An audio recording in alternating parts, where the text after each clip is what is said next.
The quietest sound I ever heard was 50 empty chairs. The people who should have cared the most chose not to show up.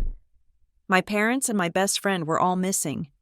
And they were all so sorry in the exact same scripted way. But the reason they skipped my husband's funeral was not grief. It was a calculated plan to take what he left behind. My name is Irene Butler, and I am 35 years old. Though today I feel ancient, standing at the edge of the world. Or at least that is what Marrowgate Harbor feels like when the fog rolls in off the Atlantic. I realize that grief is not a feeling, it is a location. It is a cold, stark room where the air is too thin to breathe, and you are the only one standing in it. The chapel sat right on the waterfront, a weathered structure of gray stone and salt-stained glass that had withstood a century of storms. It was the kind of place Evan loved. He hated the sterile, hushed carpet of funeral homes. He wanted to be near the water. He wanted the sound of the ocean to be the last thing anyone heard when they said his name. So, I gave him that.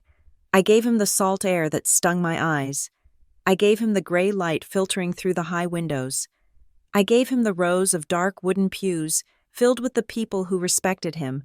But I could not give him the one thing that should have been the easiest to secure. I stood at the front of the room, my hands clasped so tightly together that my knuckles were white. Mimicking the bone-chilling temperature of the room, directly in front of me, in the place of honor, sat 3 chairs. They were padded with velvet, reserved with small white cards that read, "Family." They were perfectly, terrifyingly empty. The chapel was full behind them. There were 50, maybe 60 people.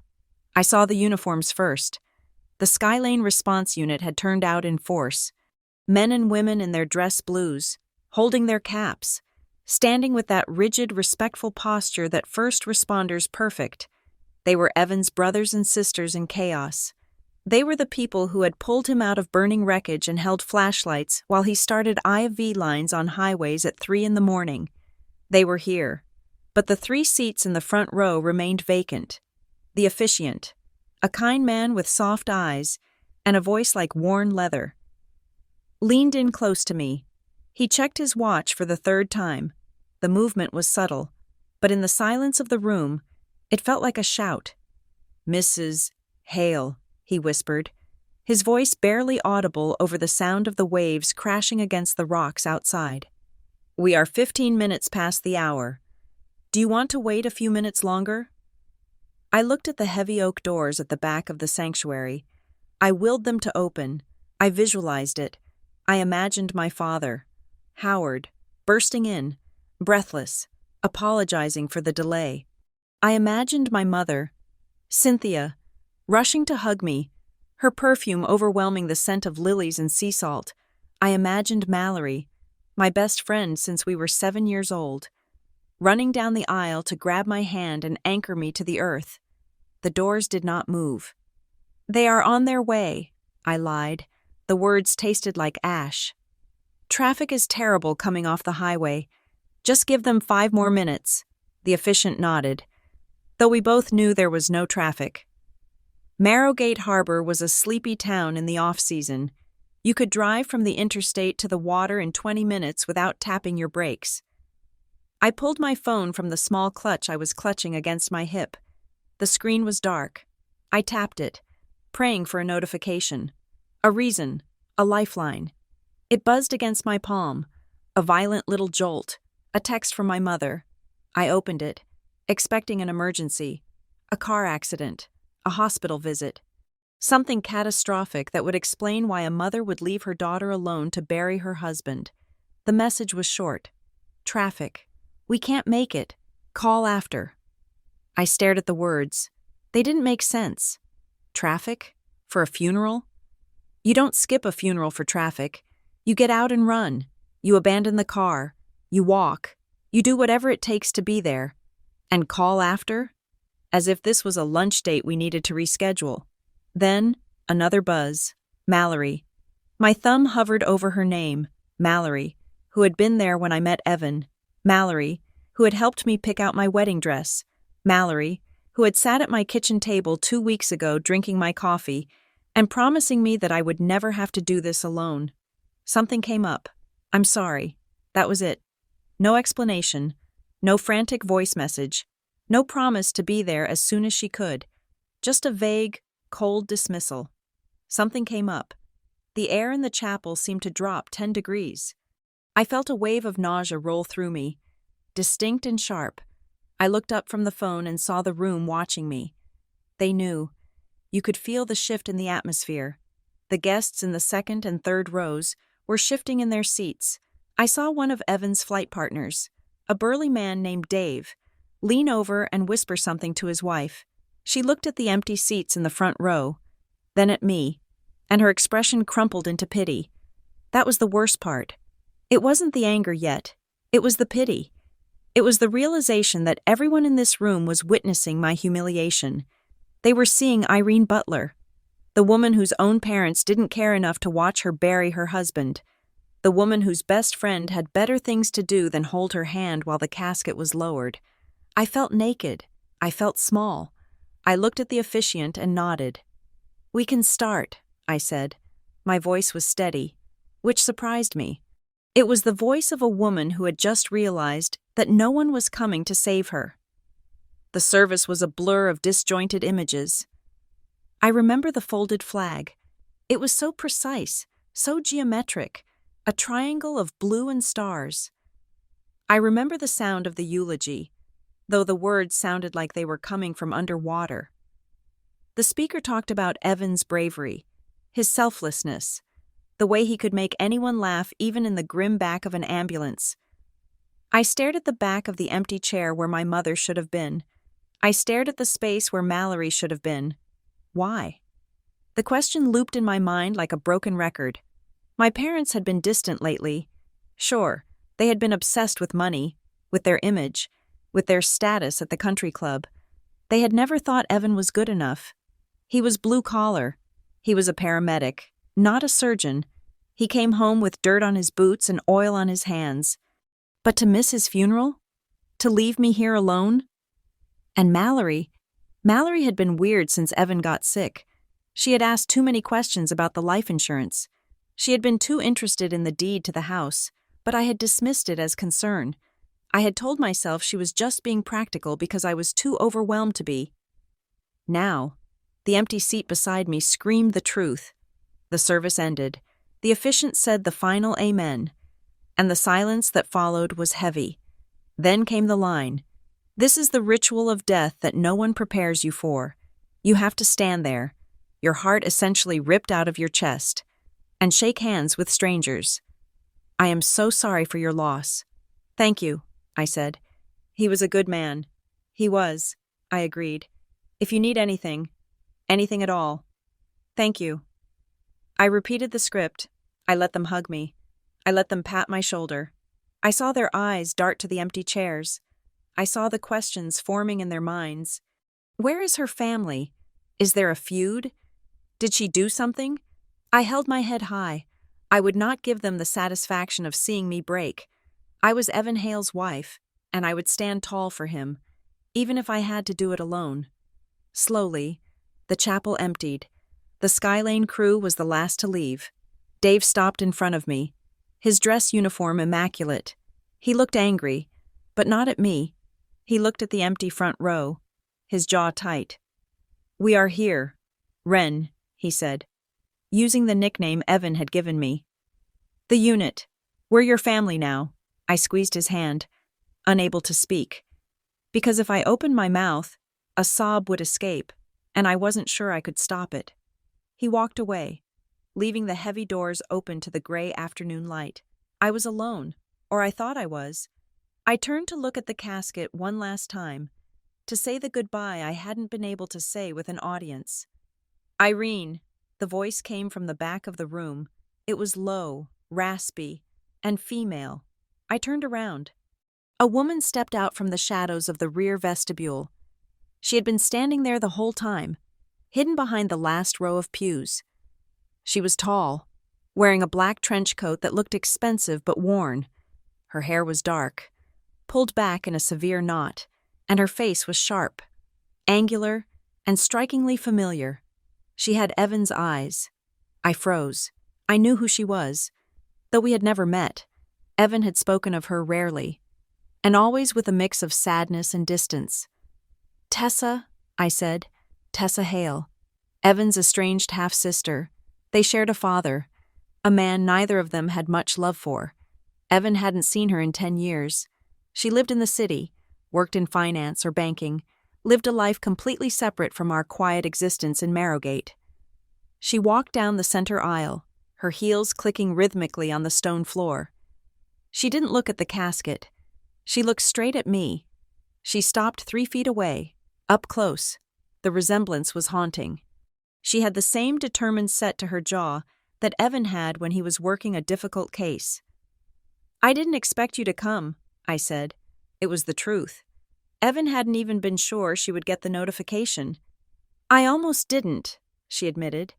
Her gaze drifted to the front row, to the 3 empty chairs. She stared at them for a long moment, her expression unreadable.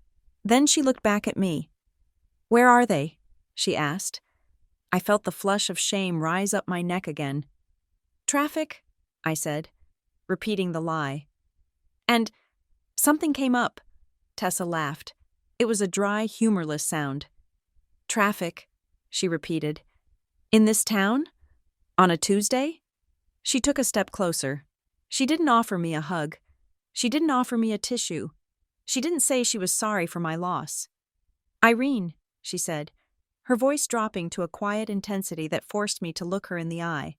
"I do not know your parents, and I do not know your best friend, but I know people, and I know how people operate when they are desperate." I frowned, confused. "What are you talking about?" "I work in compliance," she said. "I investigate fraud. I spend my days looking at patterns of behavior that don't add up." She gestured toward the empty seats. "People don't skip a funeral because of traffic," she said. "Especially not parents, and especially not when there is an estate to be settled." My stomach tightened. "Evan didn't have an estate," I said. "We have a mortgage. We have medical bills. We have a beat-up truck." "Evan had life insurance," Tessa said. "He had a pension. He had the community fundraiser funds. And he had this house, which has equity." She paused, letting the words hang in the cold air of the chapel. "I came here today because Evan called me," she said. I stared at her. "He called you? When?" "2 days before he died," she said. "He was worried.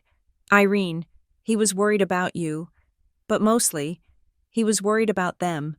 She reached into her pocket and pulled out a pair of sunglasses, but she didn't put them on yet.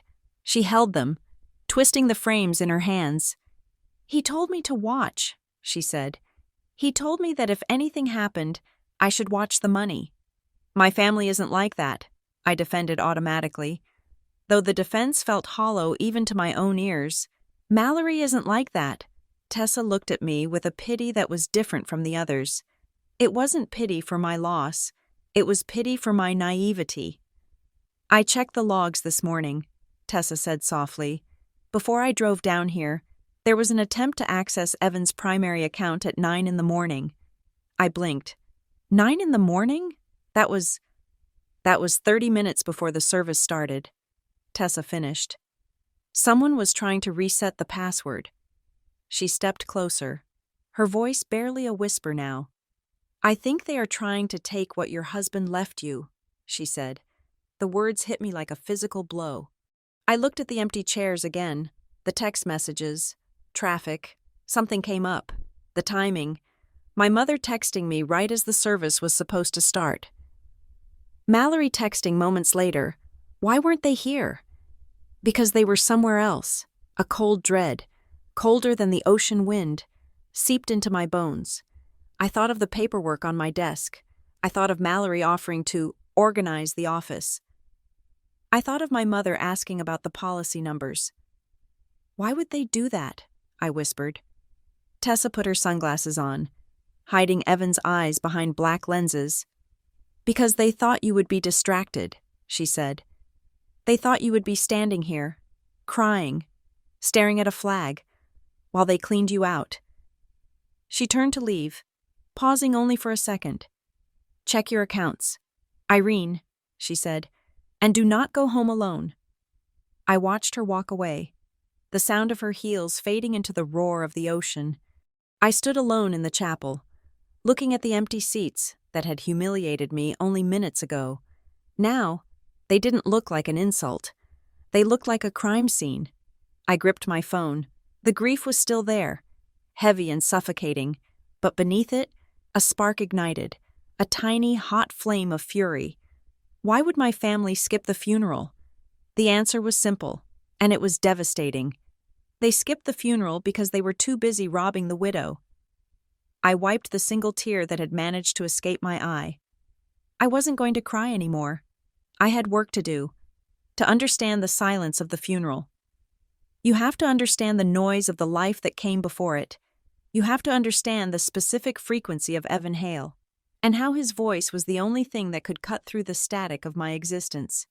I met him 7 years ago, not in a ballroom or a boardroom, but in a 24-hour diner called the Rusty Spoon, located 3 miles down the highway from Crescent Ridge Medical Pavilion. It was 2 in the morning.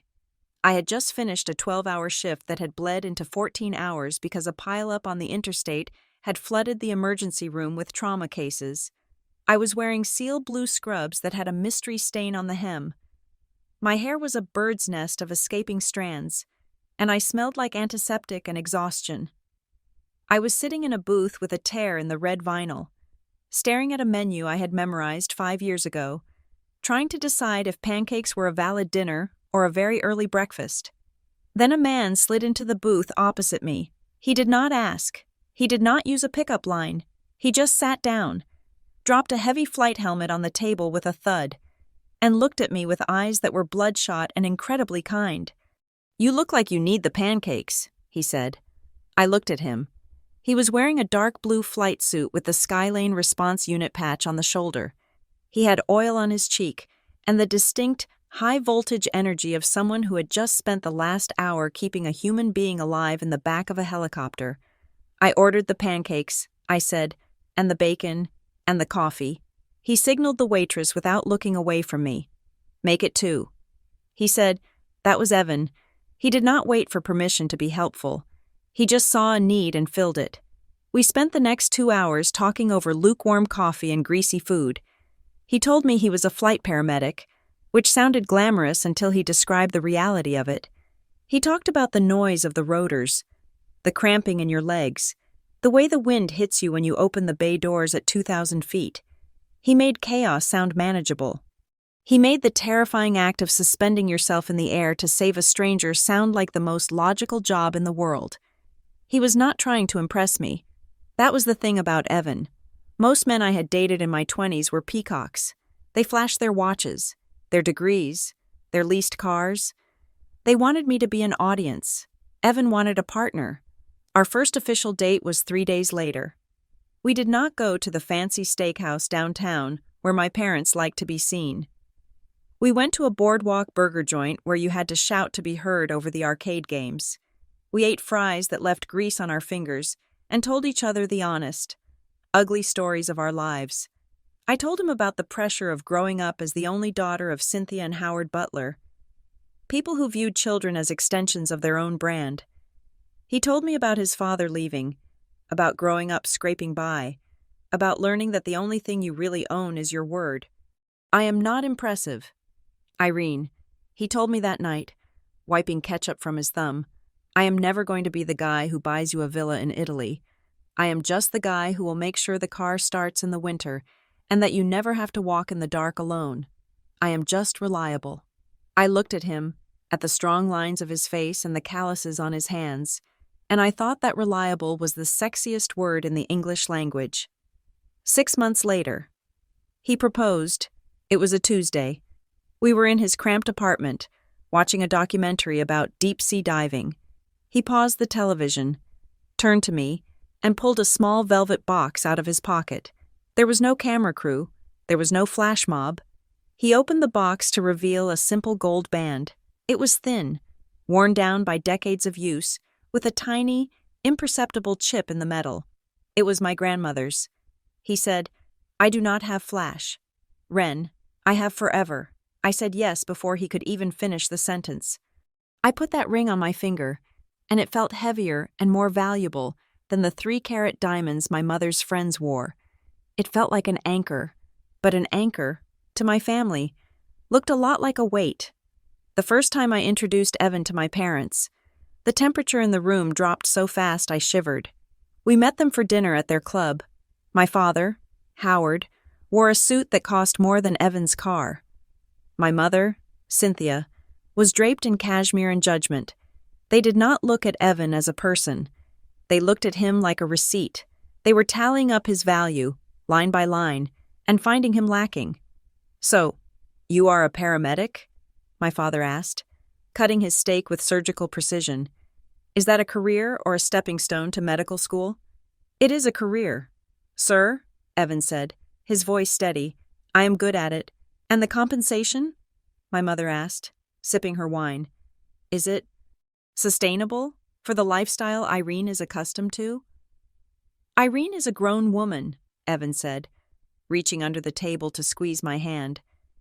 "She makes her own money. I just want to make sure she comes home to a happy house."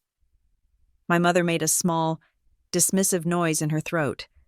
"Future potential," she murmured, as if she were reading a stock report. "We just want to make sure you are thinking about the long term." They were polite, in the way a bank teller is polite when they are declining your loan application. They smiled with their teeth, but not their eyes. They asked about his education, community college, his family background, complicated, and his assets, minimal, by the time dessert arrived. They had categorized Evan as a bad investment. Later that night, I called Mallory. Mallory Grant had been my best friend since we were 7. We had shared lockers, secrets, and clothes. I expected her to be on my side. I expected her to be the one person who understood that I was happy. I told her about the dinner. I told her how condescending my father had been.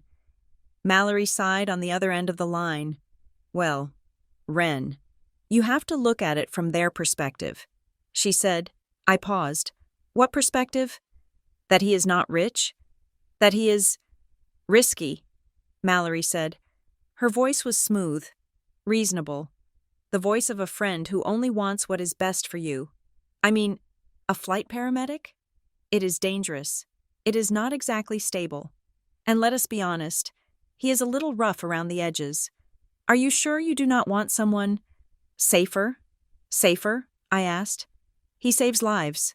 Mal, he is the safest person I know." I know, she said quickly. "I just mean financially safer, socially safer. You have worked so hard. I just do not want to see you settle." Settle. The word hung in the air like smoke. To them, love was a marketplace, and I had picked up a bargain bin item. They could not see that I had found a treasure. Evan and I ignored them. We got married at the courthouse with 2 witnesses and a dinner at the Rusty Spoon afterward. It was perfect. A year later, we bought the house in Marrowgate Harbor. It was not a mansion. It was a small, shingled cottage that had been neglected for 10 years. The roof leaked, the floors slanted, and the kitchen was a museum of 1970s appliances. But it was near the water. You could smell the salt air from the porch. My father called it a hovel. My mother refused to visit until we had a working guest bathroom. Mallory walked through the empty rooms, wrinkling her nose at the dust, and asked if we had checked for mold. But Evan and I saw the magic. We renovated it ourselves, for 2 years. Our lives were measured in paint cans and trips to the hardware store. We learned how to hang drywall. We learned how to sand floors until the wood gleamed like honey. There is an intimacy in building a home with someone that goes deeper than sex. It is seeing them frustrated, seeing them tired, seeing them covered in plaster dust, and loving them anyway. I remember one Saturday, late in the summer, we were painting the living room a soft, dove gray. Evan was on the ladder, cutting in the trim near the ceiling. I was below him, rolling the walls. The radio was playing classic rock, and the windows were open, letting in the breeze. He looked down at me, a smudge of gray paint on his nose. "You missed a spot," he teased. I threw a painter's rag at him. He caught it, laughing, and the sound bounced off the bare walls. It was the best sound I had ever heard. We talked about the future in that house. We talked about kids someday. We weren't in a rush. We wanted to enjoy this, the quiet sanctuary we had built. Our marriage felt like a calm room in a very loud world, while my parents chased status and Mallory chased drama. Evan and I were content to just be. We had everything we needed, or so I thought. But there was one moment, a small, jagged memory that I tucked away and forgot until much later. It was a rainy night in November. Evan had come home from a particularly brutal shift. Skylane had been called out to a multi-car pileup involving a luxury sedan and a semi-truck. He was sitting at the kitchen table, staring into a mug of tea. His hands were shaking slightly, just a tremor. "Rough night?" I asked, rubbing his shoulders. He nodded. "The guy in the sedan," he said quietly. "He didn't make it, but the family. They were there at the hospital when we brought him in." He took a long sip of tea. "Most people are good. Ren," he said, "most people are just broken-hearted when they lose someone. But this family, they were already arguing about the car. They were arguing about who had the power of attorney. The body wasn't even cold." He looked up at me, his eyes dark with a mixture of sadness and cynicism that was rare for him. "It makes you sick," he said. "Some people treat a tragedy like a payday." I hugged him, telling him that was terrible, that those people were anomalies. I told him to forget about it, to come to bed, to let the warmth of our house wash away the coldness of the world. I did not know then that he was not just talking about strangers. I did not know that he was giving me a warning. I did not know that the very people who sat at my dinner table, the people who claimed to love me, were capable of the exact same calculus. I forgot the conversation. I buried it under layers of happy memories, under the smell of sawdust and sea salt. But now, standing in the wreckage of my life, that sentence keeps coming back to me. Some people treat a tragedy like a payday. I should have listened. I should have realized that for my family, my husband was never a person. He was an obstacle. And once he was gone, he was just an asset to be liquidated. The happiness we built in that house was real, but it was fragile. It was a bubble of light surrounded by people holding needles. And as the sickness took hold of Evan, as the strength drained from his body, I was too busy trying to keep him alive to notice the wolves gathering at the door. They were patient, they were quiet, and they were hungry. It started with a set of keys. Evan had just walked through the front door after a 36-hour shift with the Skylane response unit. He looked gray, the kind of exhaustion that settles deep in the marrow. But that was normal for the job. He went to hang his keys on the hook by the door. The brass hook we had screwed into the wall together 3 years prior. He missed. The keys clattered to the floor. He frowned, staring at his own hand as if it belonged to a stranger. He bent down to pick them up, and I saw his legs tremble, a violent shudder that buckled his knees. He grabbed the entryway table to catch himself, and when he tried to speak, the words came out thick, like his tongue was too heavy for his mouth. I thought it was a stroke. I was a nurse. I knew the signs.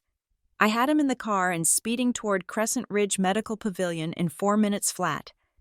My hands were gripping the steering wheel so hard the leather creaked, and Evan was silent in the passenger seat, terrified in a way I had never seen him.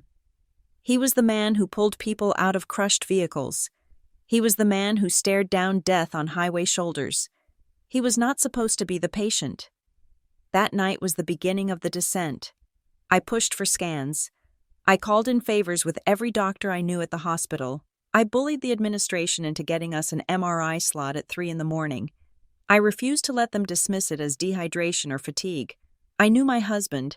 I knew the rhythm of his body, and the rhythm was broken. The diagnosis came 2 weeks later, delivered in a sterile office with fluorescent lights that buzzed like angry insects. It was a rare neurological disease. It was aggressive. It was degenerative. It was not cancer. So there was no chemotherapy, no radiation, no battle plan that ended with a ringing bell. It was a one-way street, and we were already traveling down it at breakneck speed. The doctor used words like rapid progression and palliative care. I heard them, but I did not accept them. I went into crisis mode. I took an indefinite leave of absence from my job. I cashed out my vacation days. I became the project manager of Evan's survival. Our home, the sanctuary we had renovated with paint and hope, ceased to be a home. It became a clinic.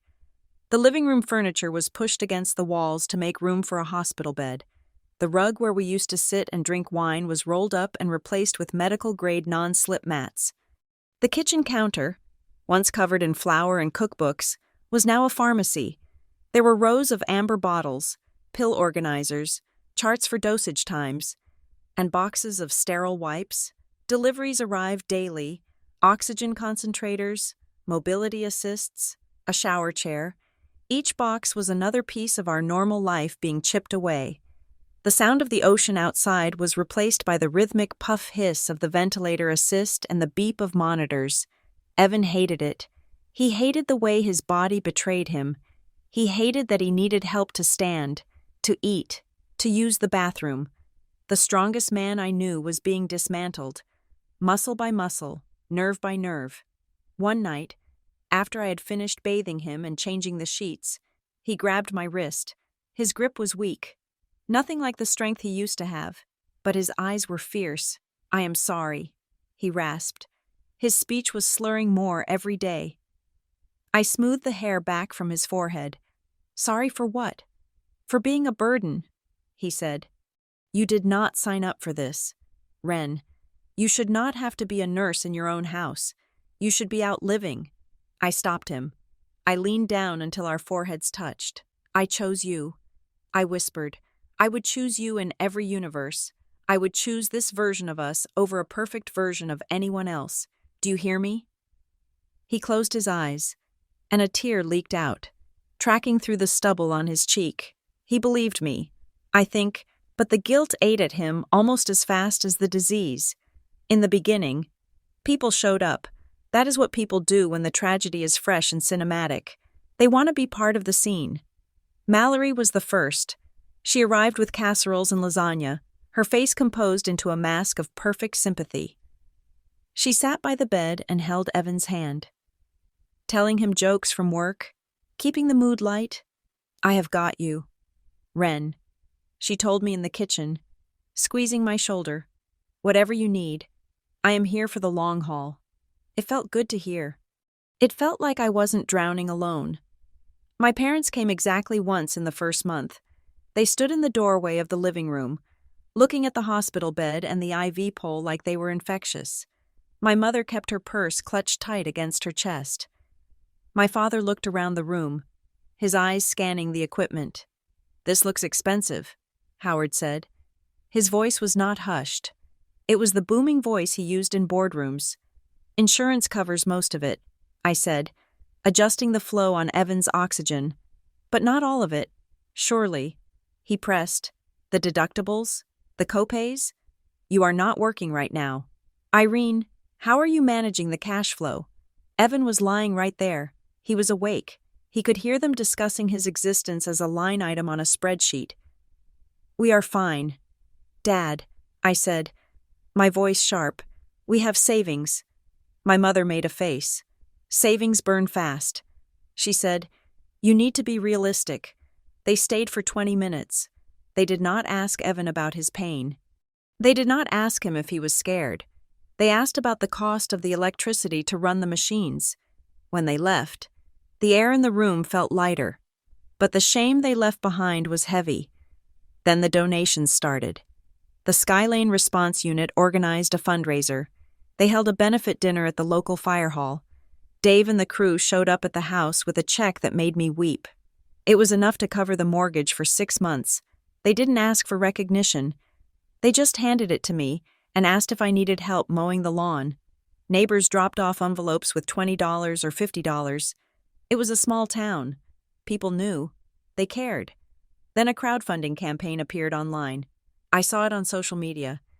It had a picture of Evan and me from our wedding day, a heartbreaking story about our struggle, and a plea for help. I asked Mallory about it. I helped set it up. She said, beaming. I wrote the copy. I wanted to take that off your plate. It is already trending. Ren, people want to help. I thanked her. I was exhausted. My brain was a fog of medication schedules and sleep deprivation, and I was grateful that someone was handling the things I could not. But as the weeks dragged into months, the atmosphere shifted. The neurological decline was accelerating. Evan lost the ability to walk. His speech became a series of vowels that only I could translate. The pressure in the house was physical. It felt like the walls were closing in, and the visits changed. Mallory came by less frequently. The casseroles stopped. When she did visit, she didn't sit with Evan. She sat in the kitchen with me, drinking my coffee, her eyes darting around the room. The questions started. They were subtle at first, wrapped in the guise of concern.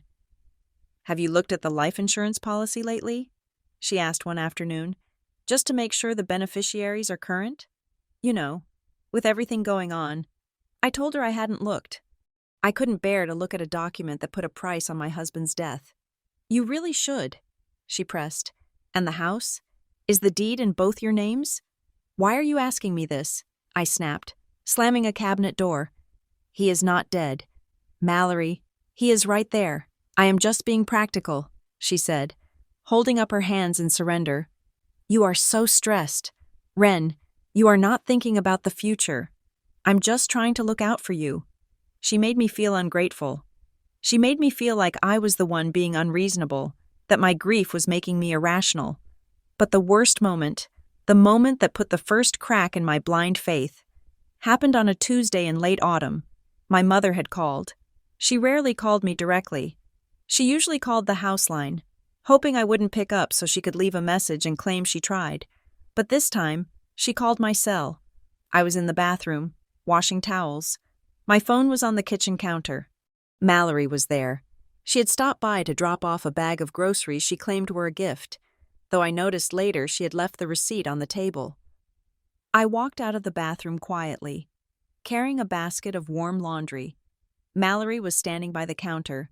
She had answered my phone. She had put it on speaker. I stopped in the hallway. I shouldn't have listened. I should have announced myself, but something in the tone of Mallory's voice stopped me. "She is a mess." "Cynthia," Mallory was saying. "She is not sleeping. She is barely eating." I gripped the laundry basket. They were talking about me. "She is emotional." My mother's voice crackled through the speaker. It was the same tone she used when discussing a difficult servant. She has always been too soft. Someone needs to guide her decisions. "I am trying," Mallory said. "But she is stubborn. She keeps talking about new treatments. She is spending money like it is water." "You need to step in," my mother said. "Make sure she doesn't drain the accounts on lost causes. We need to make sure there is something left when this is over. When this is over." They weren't talking about my husband's recovery. They weren't talking about his comfort. They were talking about his death as a foregone conclusion, a business transaction that needed to be managed. And Mallory, my best friend, the woman who had held my hand at my wedding, was agreeing with her. I felt a wave of nausea so strong I had to lean against the wall. My stomach turned, twisting into a hard knot of betrayal. I stepped back into the bathroom. I turned on the faucet to create noise. I waited 2 minutes, breathing through the rage, shaking so hard my teeth chattered. Then I walked into the kitchen. Mallory jumped. She quickly ended the call. "Who was that?" I asked. My voice was calm, terrifyingly calm. "Oh, just a telemarketer," she said. She smiled, but it didn't reach her eyes. "How is he doing today?" "He is fighting," I said, staring at her. "He is fighting for every breath." "Good," she said. "That is good." She didn't stay long. After she left, I locked the door. I went into the living room and sat by Evan's bed. He was asleep, the machine breathing for him. I took his hand, his fingers thin and cool. I looked at the pill bottles. I looked at the stack of bills on the table. I looked at the phone that Mallory had just used to conspire with my mother. I realized then that I was fighting a war on 2 fronts. I was fighting the disease that was killing my husband inside the house, and I was fighting the people who were waiting for him to die outside of it. Someone needs to guide her decisions. The words echoed in my head. They thought I was weak. They thought grief had made me blind. I squeezed Evan's hand. I am not weak. I whispered to the rhythm of the ventilator. And I am not done. The house had a rhythm, a mechanical heartbeat of pumps and monitors that measured out the seconds of our shrinking lives. But beneath that sterile cadence, a different, more sinister rhythm began to emerge. It was the rhythm of subtraction. I first noticed it on a Thursday, late at night, when the rest of the world was asleep and the only light in the kitchen came from the glow of my laptop screen.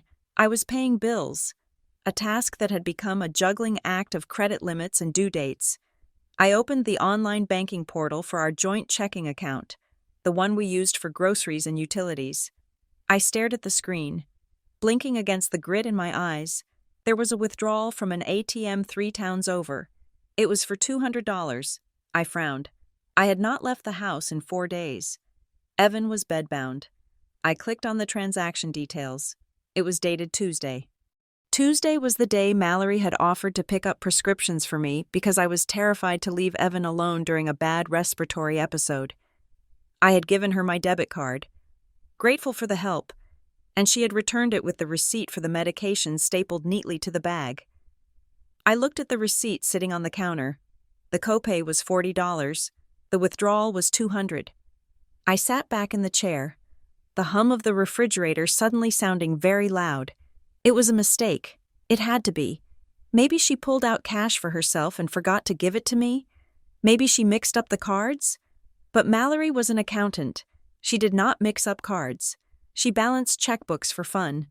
I told myself I was being paranoid. I told myself that $200 was a small price to pay for the help she was giving me. I told myself to let it go, but then it happened again. 3 days later, I saw a charge for $60 at a liquor store I had never visited. Then a charge for $150 at a gas station.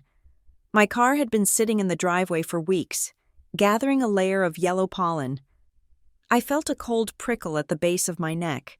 It wasn't just the money, it was the intimacy of the theft. Someone was reaching into my life, into the resources I needed to keep my husband alive, and taking little bites. The unease curdled into panic the following week. Dave, Evan's partner from the Skylane response unit, stopped by on his way home from a shift. He looked uncomfortable, shifting his weight from foot to foot in my entryway, holding a thick manila envelope. "The guys and I passed the hat around," he said, his voice gruff with emotion. "We know the insurance checks take forever. This is just cash. For groceries. For whatever." He pressed the envelope into my hand. It was heavy. I could feel the texture of the bills inside. "Thank you. Dave," I choked out. "I mean it. Thank you." I put the envelope on the kitchen island, right next to the fruit bowl. I remember doing it. I remember the sound it made. A solid, reassuring thud. Mallory was there. She was washing dishes, her sleeves rolled up, playing the role of the saintly best friend. She smiled at Dave, offered him coffee, and thanked him for being such a good friend to us. After Dave left, I went into the bedroom to check Evan's oxygen levels. I was gone for 10 minutes, maybe 15. When I came back to the kitchen, the counters were gleaming, the dishes were dried and put away. The fruit bowl was centered. The envelope was gone. I stopped. I scanned the surface. I looked on the floor. I checked the drawers. "Mallory?" I asked. She was wiping down the stove. "Where is the envelope Dave brought?" She didn't even turn around. "What envelope?" "The one he just handed me," I said, my voice rising. "The manila one. I put it right here." Mallory turned then, her face a picture of confusion.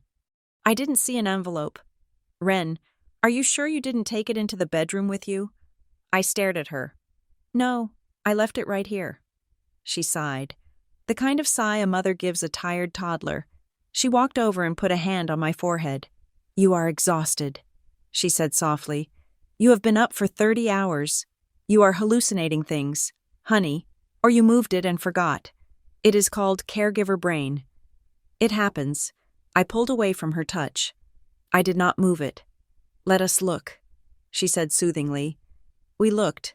We looked everywhere. We looked in places I knew I hadn't been. And the whole time, Mallory kept up a steady stream of sympathetic noise. "You are under so much pressure," she said. "Grief fog is real. My aunt went through this when her husband was sick. She would lose her keys while they were in her hand.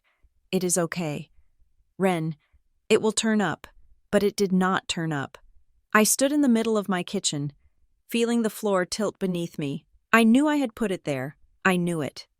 But her voice was so steady, so sure, and I was so tired. My brain felt like it was packed with cotton.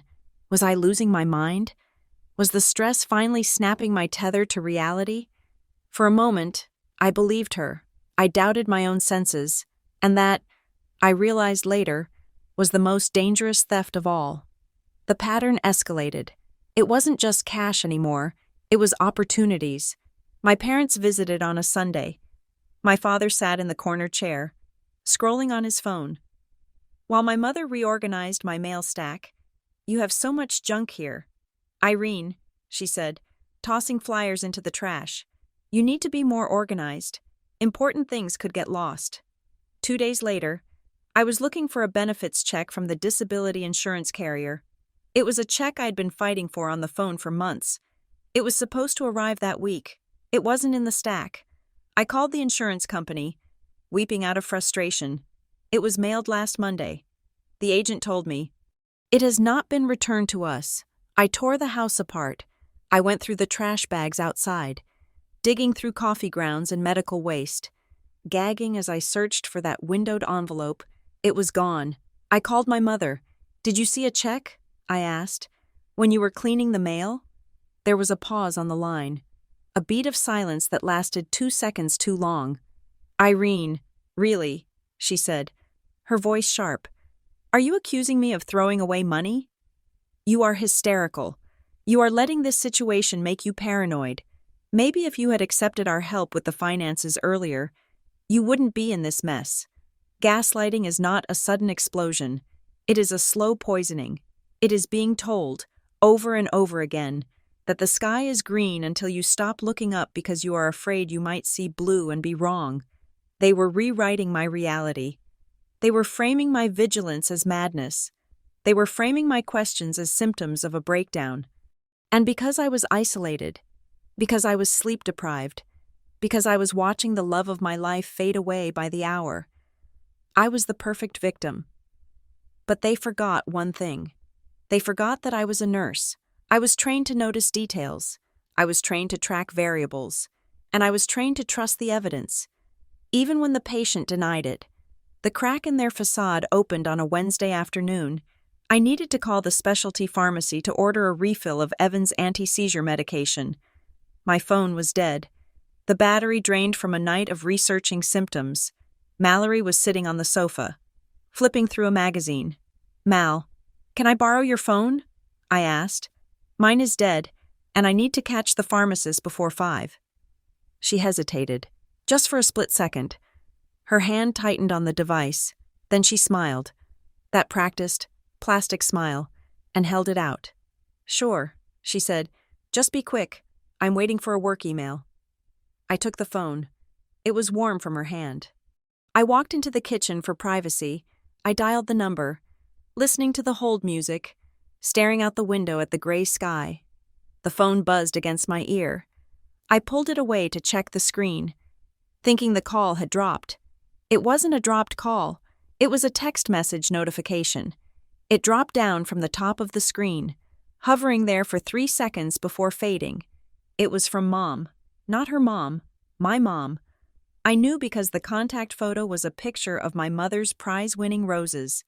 A photo I had taken. The message was short. 6 words. "Did you get her to sign yet?" I froze. The hold music played a tinny version of a classical symphony in my ear, but the world around me went silent. "Did you get her to sign yet?" Sign what? I didn't open the message. I couldn't. If I opened it, the read receipt would trigger, and she would know. I stood there, staring at the black screen, my heart hammering against my ribs like a trapped bird. Sudden clarity washed over me. It was cold and sharp. The missing envelope, the missing check, the ATM withdrawals. The constant pressure to look at the insurance policies, the way my mother and Mallory spoke in code, they weren't helping me. They were circling me. Every cup of tea Mallory had made me, every time my mother had offered to organize the mail, every sympathetic sigh. It was all a performance. It was a glove hiding fingerprints. I finished the call with the pharmacy.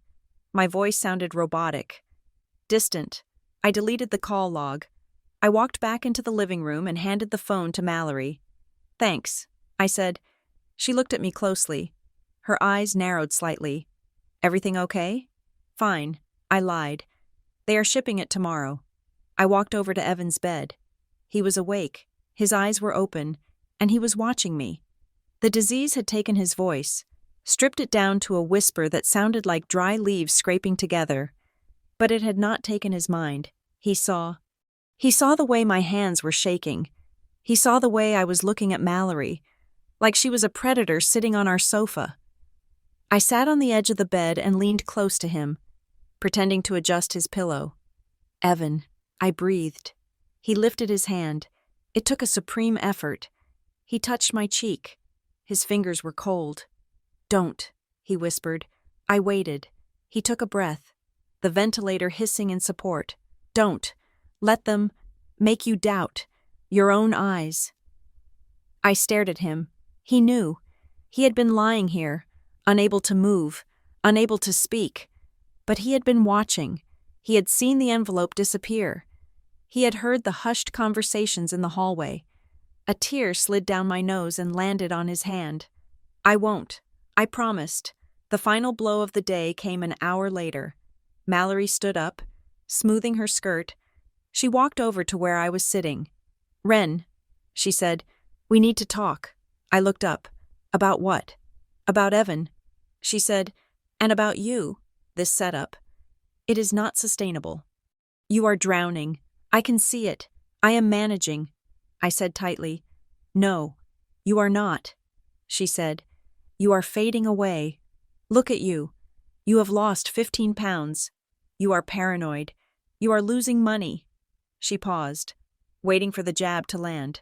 "I found a brochure," she said, pulling a glossy pamphlet out of her bag. "It is for a facility in Oak Creek. It is beautiful. Ren, full-time nursing, specialized care. They can handle him better than you can." I looked at the brochure. It showed happy elderly people sitting in a garden. It looked like a hotel. It looked like a place where you sent people to die quietly, out of sight. "It is expensive," she added, "but with the insurance, and maybe if you sold the house, you could afford it, and you could get your life back." I felt a rage so hot it almost blinded me. Get my life back? My life was right here. My life was the man lying in that bed. My life was the promise I made to him in a diner 7 years ago. "You think I should put him in a home?" I asked, my voice trembling. "I think he would want you to live," Mallory said. She sounded so reasonable, so kind. "I think he would hate seeing you destroy yourself like this." She placed the brochure on the table. "Just think about it," she said. "For him." She left. I sat there for a long time. The house was dark. The only light came from the monitors. I needed to clear my head. I needed to do something physical. I grabbed the trash bag from the kitchen, the one my mother had filled with junk mail, and walked out to the bins on the side of the house. It was raining lightly. The air smelled of wet asphalt and rot. I lifted the lid of the large bin. The bag I was holding snagged on a jagged piece of plastic near the rim and tore open. Trash spilled out, coffee grounds, empty yogurt cups, and papers. I sighed and bent down to scoop it up. I didn't want to leave a mess. My hand brushed against a piece of paper that was cleaner than the rest. It hadn't been crumpled. It had been folded once and slid deep into the trash, hidden inside a newspaper. I picked it up. I walked over to the motion sensor floodlight on the garage. I waved my arm to trigger it. The light snapped on, bathing the driveway in a harsh white glare. I looked at the paper. It was a legal form, a power of attorney. It was mostly blank, but the section for principal, the person giving up their rights, had been filled in. It said Evan Hale, and the section for agent, the person taking control, had been filled in too. Irian Butler. I stared at the name. Irian. My name is Irene. Irene. My mother never misspelled my name. Evan never misspelled my name. But Mallory did. Since we were children, she had this quirk. She always added an extra I when she was writing fast. It was a muscle memory thing. I used to tease her about it in high school notes. I looked at the handwriting in the margins. There were little notes in blue ink. Check signature requirements. Date must be prior to incapacity. It was Mallory's handwriting, the loops on the Y's, the sharp cross on the T's. I stood in the rain, the water soaking through my shirt, holding the damp piece of paper. They weren't just stealing cash. They weren't just stealing checks. They were trying to steal my authority. They were trying to trick me, or forge a document, to take control of Evan's assets. And they were so arrogant, so sloppy, that they had practiced it on a form and then thrown it in my own trash can. I looked up at the house. The windows were dark eyes staring back at me. Evan was right. I didn't doubt my eyes anymore. I crumbled the paper in my fist, feeling the wet pulp yield. I wasn't the victim they thought I was. I wasn't the confused, grieving widow. I was the wife of a first responder. I knew how to triage. I knew how to stabilize a scene. And I knew exactly what to do with a threat. I walked back inside, locked the door, and slid the deadbolt home with a loud, metallic click. The sound echoed through the house like a gunshot. Let them come back. I would be ready. The transition from fighting for a life to waiting for the end of one is not a sudden drop. It is a slow, suffocating slide. Hospice care began on a Tuesday, bringing a shift in the atmosphere of our home that was palpable. The aggressive humming of curative machines was replaced by the quieter, rhythmic purr of palliative comfort. The hospice nurse was a woman named Elena, with capable hands and eyes that had seen everything. She sat me down at the kitchen table, the same table where I had once eaten pancakes with Evan, and she laid out the timeline. She did not use clinical jargon. She did not talk about percentages or probabilities. She talked about breathing patterns. She talked about the cooling of extremities. She talked about the narrow hallway.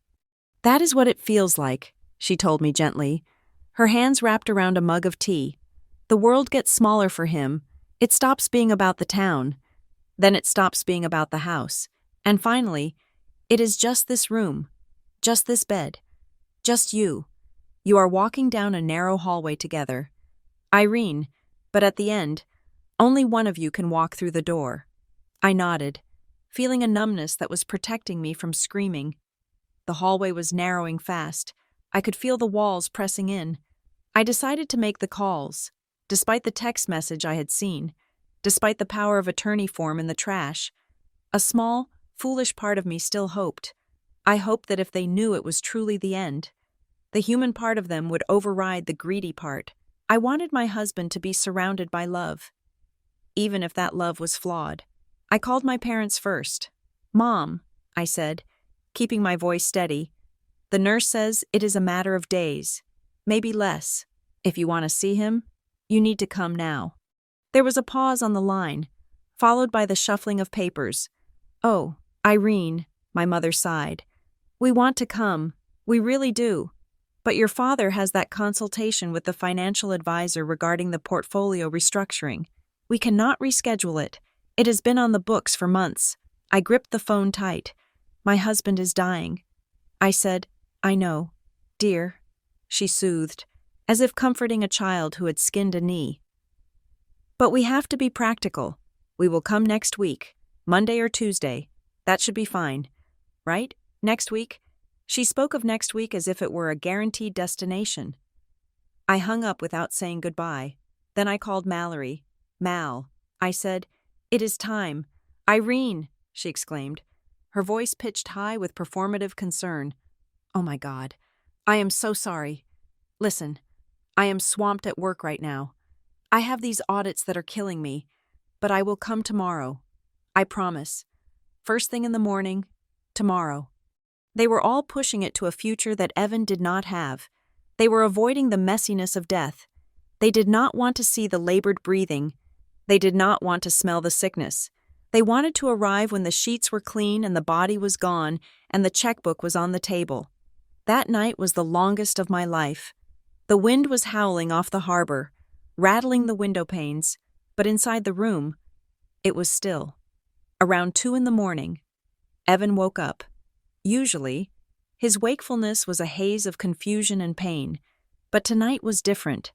His eyes were clear. The glassy, drugged look was gone, replaced by a sharp, intense focus that reminded me of the man who used to pilot helicopters through storms. It was the terminal lucidity the nurse had warned me about, the final surge of energy before the light goes out. "Ren," he whispered. I was by his side in an instant. Holding a cup of ice chips, "I am here." He pushed the cup away. His hand was trembling, but his grip on my wrist was surprisingly strong. "The closet," he rasped. His voice was like gravel, but the words were distinct. "Top shelf, behind the winter blankets, the wool ones." I looked at the closet door. "What do you need?" "The box," he said. "The metal box. Get it. Now." I did not argue. I went to the closet and dragged a chair over. I reached up to the top shelf, pushing aside the heavy wool blankets we used during the nor'easters. My fingers brushed against cold metal. I pulled down a heavy gray lockbox. It was fireproof, the kind you buy to store passports and deeds. I had never seen it before. I brought it to the bed. Key, Evan breathed. Under. My pillow. Inside. The case. I reached under his pillow, trying not to disturb his head. My fingers found a small, brass key safety pinned to the inside fabric of the pillowcase. He had been sleeping on it, hiding it. I unpinned it and unlocked the box. The lid creaked open. Inside, the contents were meticulously organized. There was a copy of his will. There were beneficiary confirmations for his pension and his life insurance. There was a thick envelope sealed with tape, with my name written on it in his jagged, failing handwriting, and on top of that envelope lay a yellow sticky note with 3 words: "Read after, alone." I looked at him, tears stinging my eyes. "Evan, what is this?" He took a breath, a ragged sound that rattled in his chest. He needed to get the words out. He was fighting his own lungs to speak. I heard them. "Ren," he said. I froze. "Heard who?" "Mallory," he whispered. "And your mother." He closed his eyes for a second, gathering strength. 3 weeks ago," he said, "you were in the shower. They were in the kitchen. They thought I was asleep. They thought I was gone already." A cold chill went down my spine that had nothing to do with the drafty house. They were talking about the payout, Evan said. His face twisted in pain, not physical, but emotional. Mallory was calculating the total. "Your mother said," she said. "At least he had the decency to have a good policy." I covered my mouth with my hand. I wanted to vomit. He had heard. He had been lying there, trapped in his own body, listening to the people I loved discuss his death like a winning lottery ticket. "I am so sorry," I sobbed. "Evan, I am so sorry." He shook his head slightly. "Not your fault. But I had to fix it." He pointed a shaking finger at the papers in the box. "Northline," he said. "Northline, legal group. I went there, before I got stuck in bed, when I could still drive. A little, I remembered, months ago. He had said he was going to the hardware store. He had been gone for 3 hours. He came back exhausted, gray-faced. I had scolded him for overdoing it. I saw a lawyer. He explained, a shark. I put everything in a trust. He looked me in the eye. They cannot touch it. Ren, the house. The insurance, the pension, it skips. Probate, it skips. Them, it is all yours. But you have to follow the instructions. He gestured to a blue folder at the bottom of the box. "And that," he said, a ghost of a smile touching his lips. "That is, the trap." I pulled out the blue folder. It looked official. It was labeled Asset Distribution and Liquid Assets. It looked exactly like the kind of document my father would drool over. "It is a decoy," Evan said. "It looks real. But if they try to use the account numbers, if they try to file it, the lawyer gets an alert. It triggers a fraud investigation. Immediately."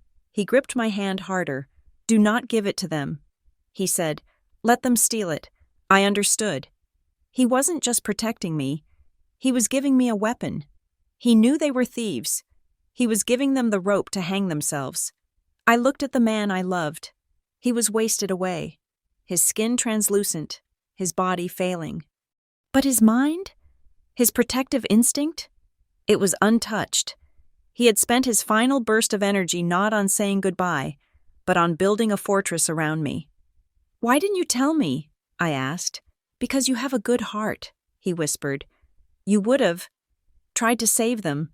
You would have warned them." He was right.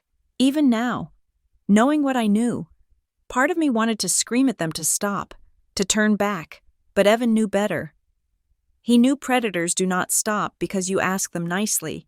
They stop when they hit a wall. He pulled me down to him. His energy was fading fast. The light in his eyes was dimming. "Promise me," he said. "Anything." I cried. "Two things," he said. "First, protect yourself. Do not let them guilt you. They will try." I nodded. "I promise." "Second," he said, and his voice was so soft I had to press my ear to his lips. "Rebuild," he said. "Not because you move on, but because you live, Ren. You buy the good coffee. You paint the walls a different color. You walk by the ocean. You live." I buried my face in his neck, smelling the scent of soap and sickness, memorizing the feel of his skin. "I will." I sobbed. "I will live." He stroked my hair, his hand heavy and slow. We lay there for a long time. The wind died down outside. The house settled, just before he drifted back into the sleep that would eventually become the end. He spoke one last time. It was a murmur, a final piece of wisdom from a man who had seen the worst of humanity and the best of it. "If they skip the hard part," he whispered, his eyes closing, "it is because they are chasing the easy part." I held him until the sun came up. I locked the box. I hid it back in the closet, not behind the blankets, but in a new spot, one only I knew. I left the blue decoy folder on the desk, right where it could be seen, right where it could be taken. I was ready for the hard part, and I would make sure they never got the easy part. Evan left the world the way he lived in it, quietly, without fanfare, just as the sun was beginning to bleed a pale, bruised purple over the horizon line of the Atlantic. It was dawn on a Friday. The hospice nurse, Elena, had been checking his vitals every 15 minutes, her movements so soft they barely stirred the air. I was holding his hand, counting the space between his breaths. 1 second, 2 seconds, 3, and then there was just silence. It was not the dramatic, cinematic silence of movies. It was a physical shift in the pressure of the room. The machinery, which we had turned off moments before, sat like dead metal sentinels. The house, which had been a clinic, a fortress, and a prison, suddenly felt expanding, growing too big for the air inside it. Elena looked at me and gave a small, solemn nod. I did not scream. I did not throw myself across his chest. I felt a strange, hollow suspension, as if gravity had momentarily stopped working. I stood up, my knees cracking in the quiet, and kissed his forehead. It was already cooling. We washed him. It is a sacred, ancient thing to wash the body of the person you loved. We replaced the hospital gown with his favorite flannel shirt, the one that smelled like cedar and engine oil. We combed his hair. We made him look like the man he was, not the patient he had become. When the funeral home van arrived an hour later, I watched them take him out the front door, down the walkway we had paved together, and I realized that I was now standing on the other side of the line. I was a widow. The word felt heavy, like a stone in my pocket. The next 3 days were a blur of logistics that felt like they were happening to someone else. I did not call my parents to arrange the funeral. I did not call Mallory to pick out flowers. I called Dave from the Skylane response unit. He answered on the first ring. "We have got it." "Ren," he said, his voice thick. "Just tell us when and where." "The unit takes care of its own." And they did. They arranged the honor guard. They coordinated the procession. They handled the press obituary so I wouldn't have to deal with reporters.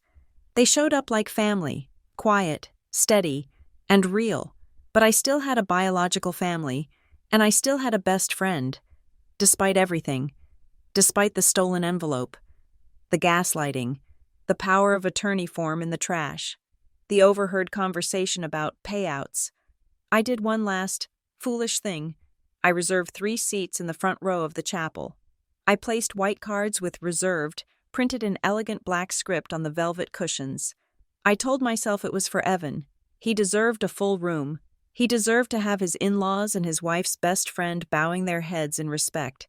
But deep down, I knew it was a test. It was one last chance for them to be human. It was one last opportunity for them to prove Evan wrong, to prove that their greed had limits, that their love for me could outweigh their hunger for his money. I stood in the vestibule of the chapel 15 minutes before the service was set to begin. The room was filling up. The air smelled of lilies and damp wool. The Skylane crew was there, a sea of dress blue uniforms, standing in respectful silence. Neighbors filed in, whispering condolences. I kept looking at the door. At 9:45, my phone buzzed in my clutch. I pulled it out. My hand was shaking, not from grief, but from a vibrating tension that ran through my entire body. It was a text from Mallory. Something came up. "I'm sorry." 5 words. No explanation. No, "I love you." No, "I am heartbroken I cannot be there." Just a vague, dismissive something, as if a funeral were a coffee date she had double booked. A minute later, a voicemail notification popped up. It was my father. I held the phone to my ear, pressing it tight to block out the organ music. "Irene," his voice said. It sounded tinny and rehearsed. "We are stuck on the interstate. The car. The radiator is acting up. We are waiting for a tow. We are not going to make it in time. We will call you later." I lowered the phone. I knew my father's car. It was a brand new luxury sedan, leased 3 months ago. It did not have radiator problems. And even if it did, they were rich. They would have called an Uber. They would have rented a car. They would have run down the highway if they actually wanted to be there. I looked at the 3 empty seats in the front row. They looked like gaping wounds in the fabric of the room. The officiant touched my elbow. "Mrs. Hale? Do you want to wait?" I looked at him. I looked at the crowd of strangers and coworkers who had shown up. I felt a coldness settle over me. It started in my chest and spread to my fingertips, numbing the pain, cauterizing the wound. "No," I said, "they are not coming." I walked down the aisle alone. I did not cry. I think people expected me to crumble. They expected the grieving young widow to need support, to lean on an arm, but I walked with my spine straight, my chin up. I wasn't walking with grief anymore. I was walking with recognition. They chose absence. It wasn't an accident. It wasn't traffic. It wasn't a conflict. It was a choice. They had looked at the clock, looked at the calendar, and decided that being here, supporting me, honoring him, was not worth their time. I sat in the front row, next to the empty chairs. I let the space beside me exist. I let everyone see it. I wanted the emptiness to be loud. When it was time for me to speak, I walked to the podium. I gripped the wood, feeling the grain under my fingers. I looked out at the sea of faces. I saw Dave wiping his eyes. I saw the nurse, Elena, sitting in the back. I did not talk about Evan's career. I did not talk about his awards. "I want to talk about presence," I said. My voice was low, but it carried to the back of the room without the microphone. "We think love is a feeling." I continued. "We think it is a valentine or a diamond or a promise. But Evan taught me that love is a verb. Love is showing up." I looked directly at the camera that was recording the service for those who could not attend, the link I had sent to my parents and Mallory. Love is showing up when it is inconvenient. I said. Love is holding a bucket when someone is sick. Love is sitting in a hospital chair for 3 days without sleeping. Love is being here, in this room, when you would rather be anywhere else. I paused. The room was so quiet you could hear the waves crashing outside. If you are not present, I said, my voice hardening just a fraction, then you are not loving, you are just watching. And Evan never just watched. He acted. I stepped down. I didn't look at the empty chairs again. They didn't matter. The people in the room mattered. The service ended. We went through the motions, the folding of the flag, the presentation. On behalf of a grateful nation, I took the triangle of fabric and held it to my chest. It felt solid, real. As the crowd began to disperse, drifting toward the reception hall for coffee and awkward conversation, I stayed by the altar for a moment. I needed to breathe. Irene, the voice was unfamiliar, low, controlled. I turned. A woman was standing near the side exit. She was dressed in a sharp black suit that looked more like boardroom attire than funeral wear. Her hair was pulled back tight. She had dark circles under her eyes. But the eyes themselves were piercing. She looked like Evan. I knew who she was immediately, though I had never seen her face in person. Tessa, I said. Tessa Hale stepped forward. She didn't offer a hug. She didn't offer a handshake. She kept her hands in the pockets of her coat. I did not come to reconcile, she said bluntly. Her voice was devoid of the sugary sympathy everyone else had been pouring over me. I appreciate the honesty. I said, I came because Evan asked me to. She said, I nodded. He told me he called you. Tessa looked at the empty seats in the front row. A flicker of disgust crossed her face. He was right to call, she said. She stepped closer, dropping her voice. I work for Sovereign Regional Bank, she said. I am a senior investigator in the Compliance and Fraud Division. I stared at her. Evan had said she worked in finance. He hadn't said she was a hunter. Evan asked me to watch his accounts. She continued, specifically the ones he set up in the trust. He gave me the authorization codes before he lost his speech. She pulled a folded piece of paper from her pocket. Irene, she said, I need you to listen to me very carefully. I am listening. I have been monitoring the activity logs, she said, at 10 o'clock this morning, exactly when this service started. There was an access attempt on the primary trust account. I felt the blood drain from my face. 10 o'clock. 10 o'clock was when I was walking down the aisle. 10 o'clock was when my phone was buzzing with their excuses. Did they get in? I asked. No, Tessa said. Evan's security protocols blocked it. But they tried, and they tried hard. 3 password attempts, 2 security question overrides. She unfolded the paper. It was a printout of a digital log. I traced the IP address, she said. It is coming from a residential connection in this town, and the recovery email linked to the device that made the attempt. She pointed to a line of text halfway down the page. mgrant_cpa_88@gmail.com. I stared at the email address. I knew it. I had emailed that address 1,000 times. It was Mallory Grant, my childhood best friend, my maid of honor, and the timestamp, 10:03 a.m., 3 minutes after she texted me saying something came up. The something that came up was robbery. The punchline landed like a hammer to the chest, knocking the wind out of me. It wasn't just that they didn't care. It was strategic. They knew I would be here. They knew I would be standing in front of a casket, distracted, grieving, surrounded by people. They knew my phone would be in my bag. They knew I wouldn't be checking my banking alerts. They skipped the funeral not because they were sad. They skipped the funeral because it was the perfect window of opportunity. My parents leaving a voicemail about car trouble at 9:45. That was the distraction. That was to make sure I was upset, off balance. And Mallory was the hands. I looked up at Tessa. The shock was fading, replaced by a cold, hard clarity that felt like iron in my spine. They tried to rob me while I was burying him. I said, it wasn't a question. Yes, Tessa said. They thought you were weak. They thought you were busy crying. She folded the paper and handed it to me. I have flagged the accounts, she said. They are locked down. But this is proof. Irene, this is intent. I took the paper. I held it in the same hand that was holding the folded American flag. The contrast was sickening. One symbol of honor, one symbol of absolute betrayal. I looked at the empty chairs one last time. I didn't see my parents or my best friend anymore. I saw strangers. I saw thieves. I saw my targets. I turned to Tessa. "Thank you for coming," I said. She nodded once, a sharp, respectful gesture. "What are you going to do?" she asked. I looked at the door where the light of the gray afternoon was spilling in.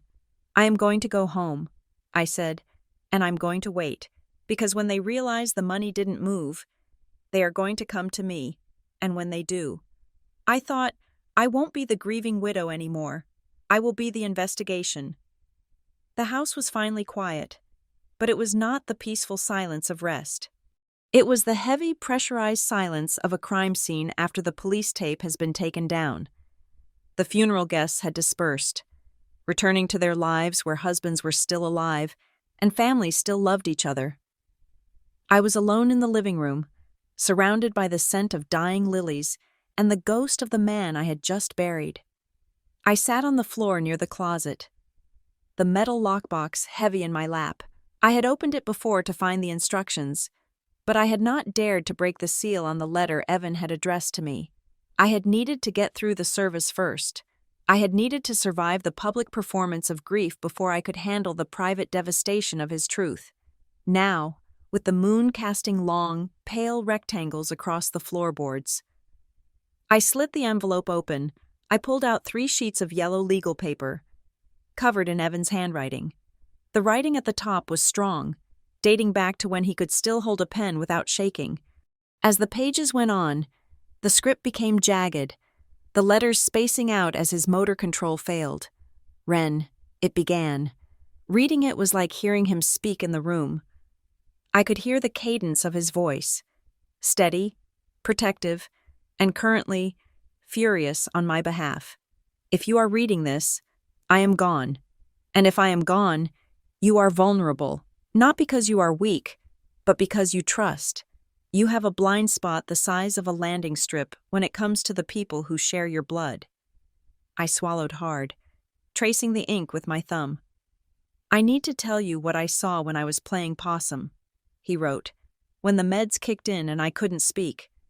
They thought I couldn't hear. They thought I was furniture."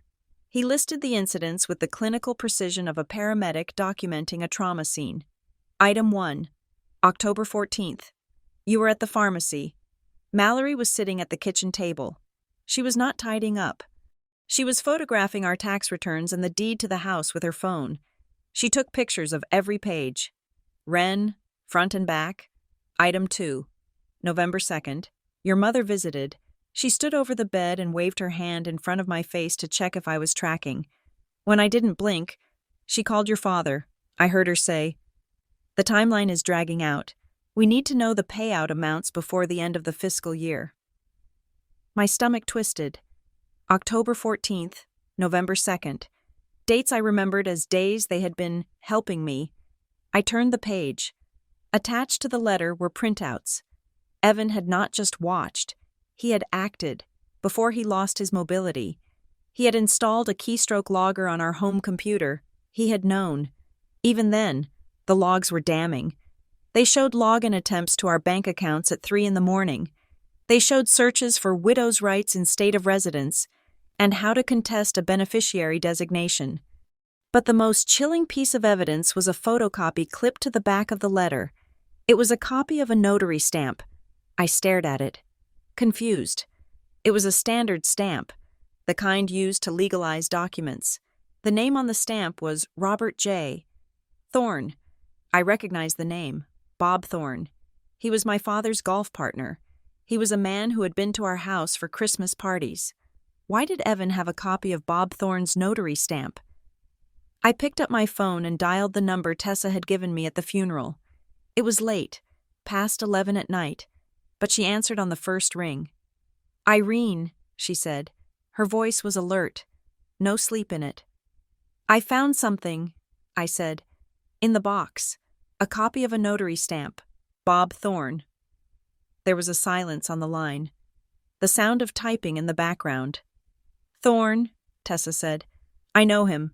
He lost his license 4 years ago for notarizing documents without the signatory present. He got it back on a technicality. Why would Evan have this? I asked. Because, Tessa said, her voice turning grim. To move certain assets, like a 401k or a property deed, you need a spousal waiver or a power of attorney, and you need it notarized. The realization hit me like a splash of ice water. They were going to forge it, I whispered. They were going to draft a document giving them control, and Bob Thorne was going to stamp it to make it look legal. And they were going to date it for a time when Evan was still considered competent, Tessa finished. That is why they were pushing the timeline. They needed to make it look like he signed it before he got too sick. I looked at the incomplete power of attorney form I had found in the trash. The one with Mallory's handwriting. It hadn't been a draft. It had been a practice run. They were building a case to steal my life while I was changing his bedsheets, I said. Get some sleep. Irene, Tessa said. Tomorrow, we go to North Line. We lock the doors. I did not sleep. I sat in the chair by the window, watching the driveway, half expecting to see my parents' car pull up to finish the job. But the driveway remained empty. They thought they had time. They thought the funeral was just a pause in their plan. The next morning, at 9 o'clock sharp, I walked into the offices of the Northline Legal Group. It was a glass and steel fortress in the city, the kind of place that charged $600 an hour just to breathe their air. Evan's attorney was a man named Marcus Vance. He was older, with silver hair and a suit that looked like armor. He did not treat me like a grieving widow. He treated me like a client under siege. Mrs. Hale, he said, shaking my hand firmly. Evan was very specific about his wishes. He was also very specific about his concerns. He laid a file on the mahogany conference table. It was 3 inches thick. The trust Evan established is ironclad, Vance said. We call it a spendthrift trust with protective provisions. Essentially, even if you wanted to give the money to your parents, you would have a hard time doing so without my approval. Evan set it up to protect you from coercion. He opened the file. The beneficiaries are clear. You, and only you, if anything happens to you. It goes to a scholarship fund for first responders, your parents, your extended family.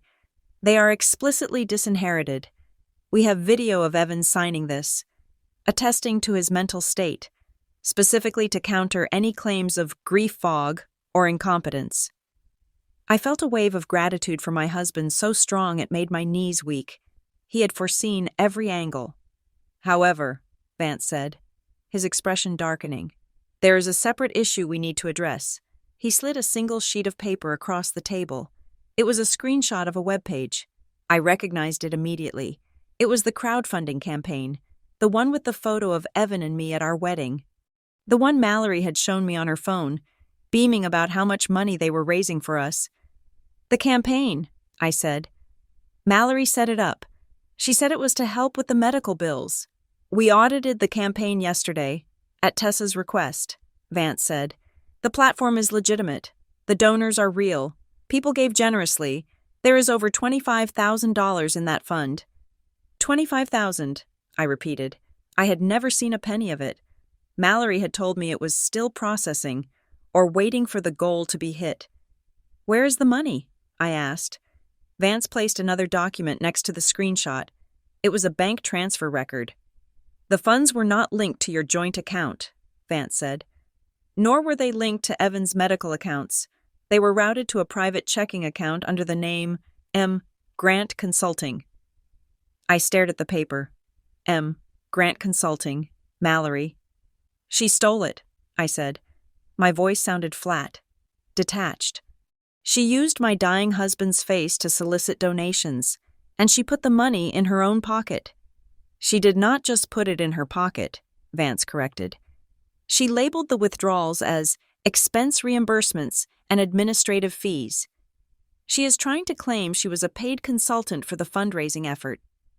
He leaned forward, clasping his hands. Irene, This is wire fraud.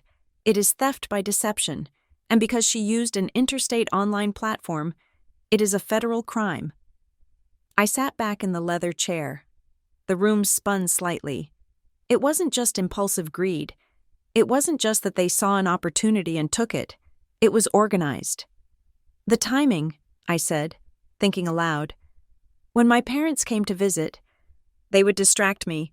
They would ask me to make coffee or go check the mail. That was when things went missing. Likely, Vance agreed. And the funeral, I said. Mallory texted me at 10 o'clock. My parents left the voicemail at 9:45. They coordinated the absence. They needed you at the funeral, Vance said. And they needed to be elsewhere. They likely believed that with Evan gone, they could access the physical house or the accounts without his oversight. They did not know about Tessa. They worked together, I said. The realization was the final nail in the coffin of my past life. My mother, my father, my best friend, they sat down, probably over dinner, and they planned this. They planned how to strip mine my tragedy. I thought about the text message. Did you get her to sign yet? I thought about the incomplete power of attorney. I thought about Mallory's comforting hand on my shoulder while she lied to my face about the envelope Dave had brought. I stood up. I walked to the window and looked out at the city. The cars below looked like toys. The people looked like ants. What do you want to do? Vance asked. We can file charges today. We can have the police at Mallory's door by noon. I studied my reflection in the glass. I didn't look like the exhausted, frightened woman who had walked into the chapel yesterday. I looked like the woman Evan had loved. I looked like trouble. No, I said. Not yet. I turned back to the attorney. If we move on them now, they'll play the victim, I said. They'll call it a misunderstanding. They'll claim they were holding the money for safekeeping. They'll say I'm hysterical with grief and I misread their intentions. Vance nodded slowly. That is the standard defense. I want them to admit it, I said. I want them to incriminate themselves. I walked back to the table and picked up the decoy folder. The blue one Evan had left in the lockbox. The one filled with assets that were actually legal triggers. They are coming to the house, I said. They think I am drowning. They think I am overwhelmed by the funeral and the bills. They are coming to help me settle the estate. When? Vance asked. Soon, I said. They won't wait long. They are hungry. I looked at Vance. Can you have the papers ready? The real ones? The fraud reports? The civil suit? The demand for restitution? I can have them drafted by this afternoon, Vance said. Good, I said. Keep them here. I will call you when I need the cavalry. But first, I need to invite them in. I left the office with the evidence tucked into my bag. The bank logs, the notary stamp copy, the proof of the stolen fundraiser. I drove home. I stopped at the grocery store. I bought coffee. I bought a coffee cake, the kind Mallory liked. I went home and unlocked the front door. I put the decoy folder on the dining room table, right in the center, where the light hit it. I sat down on the couch. I picked up my phone. I typed a text to a group chat that included my mother, my father, and Mallory. I am ready to talk. I typed, I need your help with the paperwork. There is so much I don't understand. Can you come over? I hit send. I didn't have to wait long. The response came in less than 2 minutes. We will be there, my mother replied. I put the phone down. I wasn't going to confront them with tears. I wasn't going to ask them why. I was going to wait for them to reach for the bait. And then I was going to snap the trap shut. I closed my eyes and let out a long breath. Show up, Evan had said. They were about to show up, and I would be ready. 7 days. That is exactly how long they waited. I suppose they thought a week was the respectful amount of time to let the widow weep before they came to pick the carcass clean. 7 days of silence where I sat in a house that felt too large, drinking coffee that tasted like nothing, watching the driveway, when their car finally pulled up, a polished silver sedan that looked out of place against the rugged coastline of Marrowgate. I was ready. I had spent the morning setting the stage.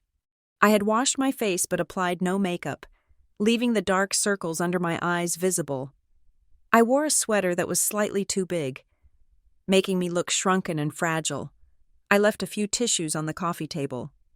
I was playing the role they had written for me, the devastated, incompetent, overwhelmed little girl who needed the adults to take over. Predators relax when they think the prey is already bleeding. They get sloppy, and I needed them to be sloppy. I watched through the sheer curtains as they got out. My mother, Cynthia, was carrying a covered dish, the universal passport for intrusion. My father, Howard, adjusted his tie in the reflection of the car window, and Mallory was checking her phone before she slipped it into her designer bag, smoothing her skirt with a practiced nervousness. They walked to the door as a unit, a phalanx of concern. I opened the door before they could knock. "Oh, sweetie," my mother breathed, her voice dripping with a syrup-thick sadness that made my teeth ache. She surged forward, enveloping me in a hug that was too tight. It wasn't a comforting embrace. It was a containment hold. She smelled of expensive floral perfume and hairspray, a chemical barrier against the salt air of my reality. "We have been so worried about you," she whispered into my hair. "We just wanted to give you space." "Space," I repeated, my voice dull and flat. "Thank you." I stepped back, breaking the hold. My father stepped over the threshold, not looking at me, but looking past me. His eyes darted to the crown molding, then down to the hardwood floors, then through the archway to the kitchen. He wasn't looking at his grieving daughter. He was looking at equity. He was appraising the asset. "It is good to see you, Irene," he said, his tone professional, like he was greeting a junior associate. How are things holding up?" "The house is still standing, Dad," I said softly. "For now," he muttered, almost to himself. Mallory came last. She held out a small, ornate gift bag with tissue paper fluffed out the top. "Wren," she said. Her eyes were wide, pleading for me to believe her performance. "I have missed you so much. I have been sick over everything." She handed me the bag. "I saw this and thought of you," she said. "A memorial gift for Evan." I took the bag. Inside was a generic ceramic angel, the kind you buy at a drugstore checkout counter when you have forgotten a birthday. It still had the price sticker on the bottom, $12. "It is beautiful," I lied. "Thank you. I just wanted you to have something to focus on," she said. Then, without even taking a breath, she pivoted. The transition was so fast, it would have been impressive if it wasn't so grotesque. "Have you filed the primary insurance claim yet? The window for the initial payout can be tight." We hadn't even made it to the living room. We were still standing on the doormat, and she was already asking about the payout.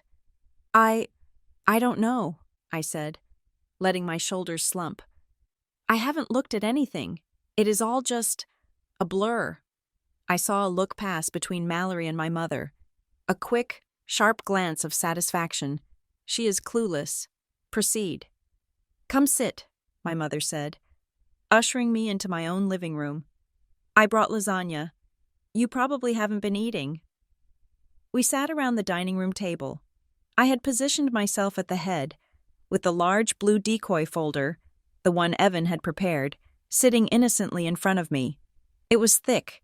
It looked official. It looked like the keys to the kingdom. My father did not sit. He paced the room, tapping his knuckles against the walls. "You know, Irene," he started, turning to face me. "We need to have a hard conversation. I know it is fresh. I know you are hurting. But this property—" He swept his hand around the room. "It is too much for one person," he said. "The upkeep, the taxes, the memories. It is going to trap you." "I love this house," I whispered, tracing the grain of the table. "Evan built this table." "That is exactly the problem," my father said, his voice dropping to a reasonable, logical baritone. "Every corner of this place is going to remind you of him. It is not healthy. You need a fresh start. A condo in the city. Something manageable. Something liquid. Liquid, I repeated. The market is high right now, he pressed. I have a friend in real estate. We could list it quietly, get you a cash offer before the end of the month. You could walk away with a clean slate. He wasn't talking about my mental health. He was talking about liquidating the biggest asset so they could get their hands on the cash. If the money was in the house, it was stuck. If the money was in a bank account, it was accessible. I don't know, I said, looking down at my hands. I can't think about selling right now. That is why we are here, my mother cut in. She reached across the table and covered my hand with hers. Her palm was cool and dry. To do the thinking for you. You are emotional. Irene, you are not thinking clearly. You need guidance. Mallory leaned forward, her elbows on the table. Her eyes were locked on the blue folder. Ren, she said softly, what is that? I followed her gaze. I touched the folder tentatively. Evan left this, I said. He kept it in a lockbox. He told me it was important. But I opened it last night and it is just numbers, codes, legal jargon. I tried to read it, but I just got a headache. I pushed the folder slightly toward the center of the table. I think it is the account information, I said, and the life insurance policy numbers, but I don't even know how to log in. The effect was instantaneous. My father stopped pacing. He came to the table and sat down. My mother sat up straighter. Mallory's pupils actually dilated. It was like watching sharks smell blood in the water. Well, Mallory said, her voice trembling slightly with suppressed excitement. I can help with that. You know I am good with this stuff. I can organize it for you. Make a spreadsheet. Would you? I asked. It is just so much. Of course, she said. She reached for the folder, but my father put a hand on it first. We should do this properly, he said. If this contains sensitive assets, we need to make sure you are protected. Irene. Protected, I echoed. That is what Evan said. He said I needed to be protected. Exactly, my mother said. She reached into her large tote bag. Which is why we brought this. She pulled out a single sheet of paper. It wasn't in a folder. It was crisp, white, and already printed. What is it? I asked. It is just a standard authorization form, Mallory explained quickly. Since you are so overwhelmed, and since Howard and I are going to be helping you navigate the legal system, this just gives us permission to talk to the banks and the insurance company on your behalf. It saves you from having to be on the phone for hours. It is a limited power of attorney, my father added. Very standard, just for administrative purposes, so we can handle the heavy lifting. They slid the paper toward me. Next to it, Mallory placed a pen, an expensive pen. Just sign at the bottom, my mother said. And we can get started today. We can take that heavy folder off your hands and sort everything out. I looked at the paper. It was dense with text. Legal text, grants full authority, access to all financial institutions, right to liquidate. It wasn't limited. It was a blank check. I picked up the pen. I saw their breath hitch. They were so close. They thought they had won. They thought I was the same soft, pliable Irene they had pushed around for 35 years. I lowered the pen to the paper, then I stopped. I narrowed my eyes, squinting at the bottom of the page. Wait, I said. What is it? Mallory asked, her voice tight. Just sign by the X. Ren. The date, I said. I pointed to the line next to where I was supposed to sign. It had been pre-filled, typed out. This date, I said, reading it slowly. January 15th, 2026. I looked up. The room went very quiet. January 15th, I said. That was 3 weeks ago. My mother froze.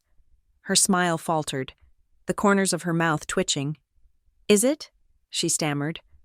Oh, it must be a typo. I just printed a template. I must have forgotten to update the field. 3 weeks ago, I continued, my voice losing the tremor of grief. Evan was alive 3 weeks ago. He was sick. He was bedridden, but he was alive. I looked at Mallory. If I sign this with that date, I said, It makes it look like this agreement was made while he was still here. It makes it look like he might have known about it or approved it. It is just a typo. Ren, Mallory said, her laugh brittle and sharp. Don't overthink it. Just cross it out and write today's date. But if it is a typo, I said, why is the notary section also dated January 15th?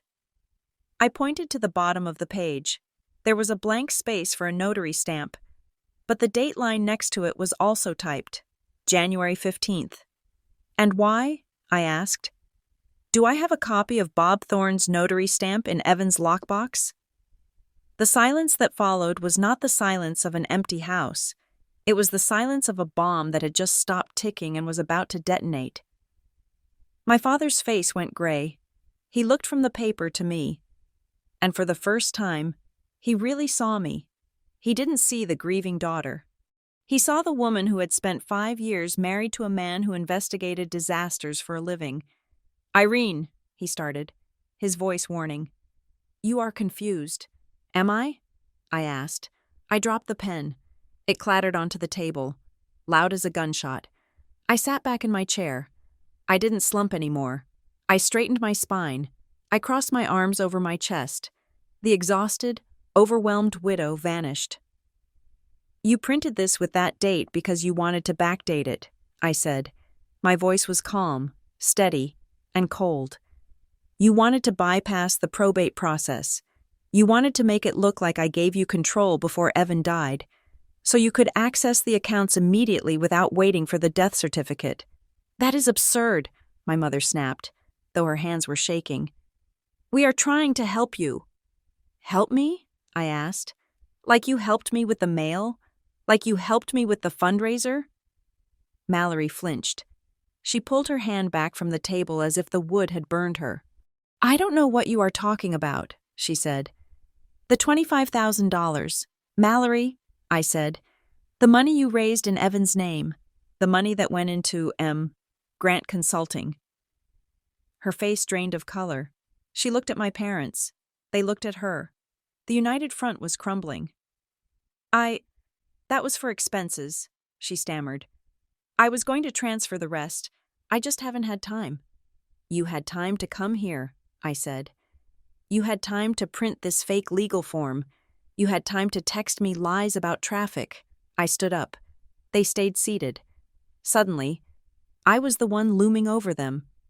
You came into my house, I said. You brought me a casserole. You brought me a cheap ceramic angel. And you tried to trick me into signing away my life. I reached out and placed my hand on the blue folder, the decoy. You want this folder? I asked. You want to know what is inside? Irene, sit down, my father commanded. He tried to summon his patriarch voice, but it cracked. You are hysterical.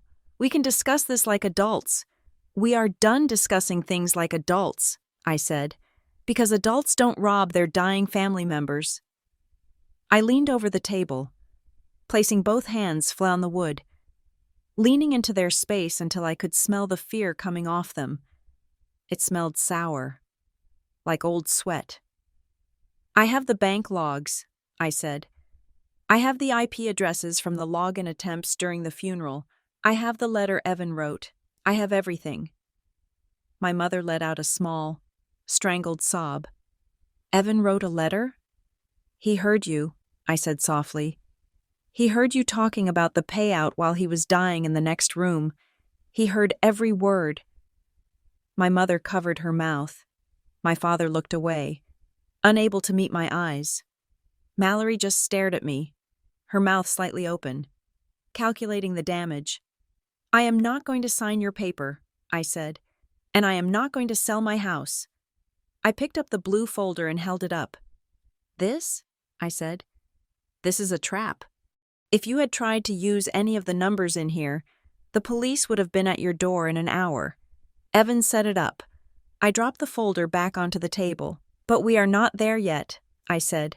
We are here, in my kitchen, with your lasagna and your lies. I looked at each of them in turn. My mother, my father, my best friend. Before we talk money, I said, my voice dropping to a whisper that was louder than a scream. I want you to explain why you were too busy for his funeral. The silence that followed my question was not the stunned silence of innocent people accused of a crime. It was the frantic, scrambling silence of guilty people trying to align their stories without a script. My mother was the first to speak, and her voice was a high, jagged thing. It was the traffic, she said, clutching her purse against her chest like a shield.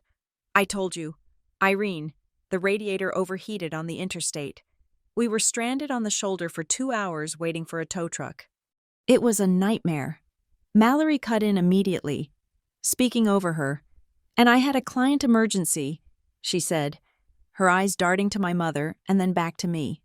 A massive audit came in. My boss told me if I did not show up, I would lose my job. I texted you, Ren. I tried to call. They were talking at the same time, their voices overlapping, creating a wall of noise designed to confuse me. But they had made a mistake. They had not coordinated the small details. My mother said they were stuck on the shoulder. My father said earlier they were at a service station. Mallory said she was at work. I let them talk. I let them fill the room with their contradictions. I watched them sweat. Then Mallory snapped. She stood up so abruptly that her chair scraped loudly against the hardwood floor. She slammed her hand down on the table, right next to the decoy folder. "Stop it," she hissed. Her face was flushed, her composure cracking like cheap veneer.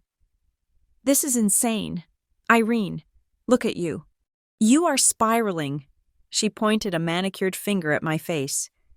"You are suffering from grief instability," she declared, using a term she had likely Googled 5 minutes ago.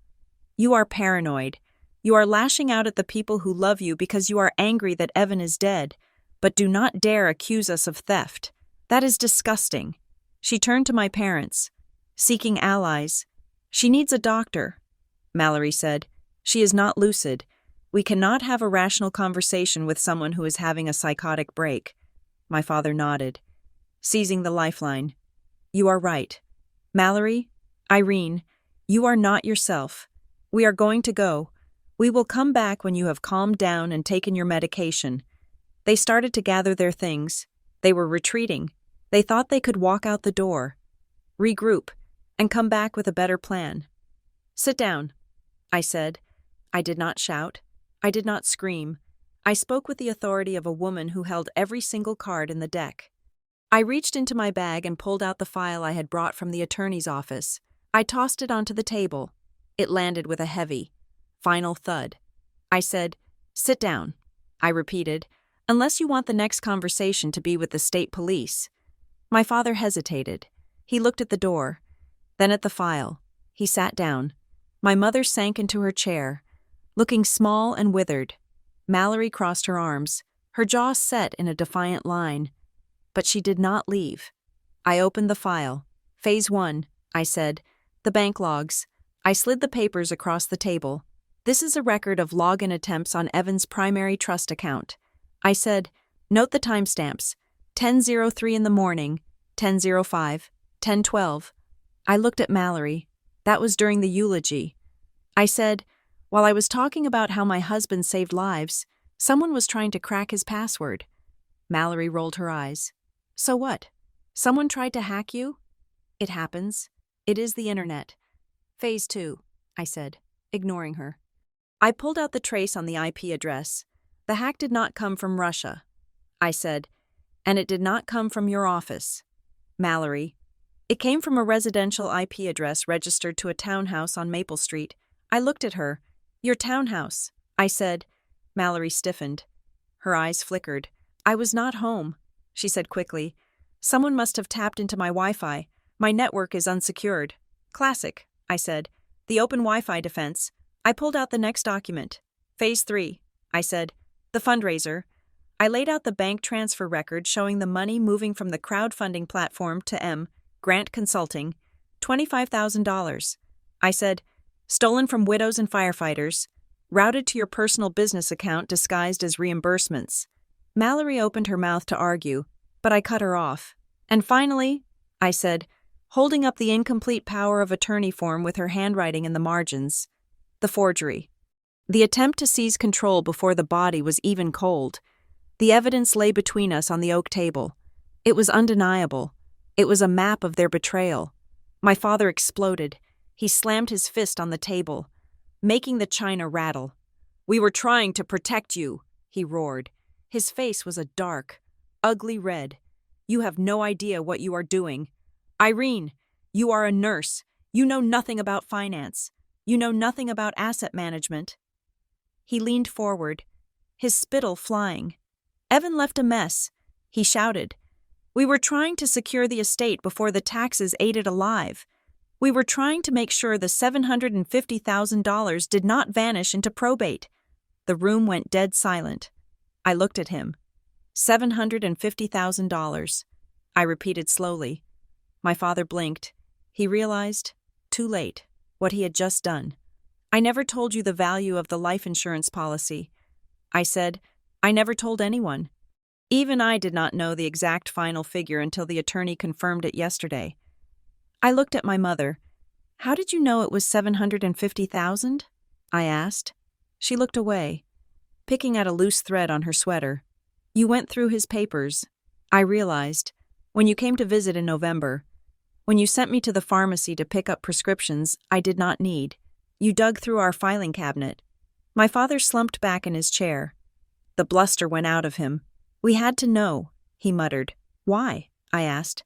"Why were you so desperate? You have money. You have the club membership. You have the new car. Why did you need Evan's money so badly that you were willing to rob your own daughter?" My mother started to cry. It was a soft, pathetic sound. "It is gone," she whispered. I looked at her. "What is gone?" "Everything." She sobbed. "The retirement accounts, the savings, the equity in the house. It is all gone."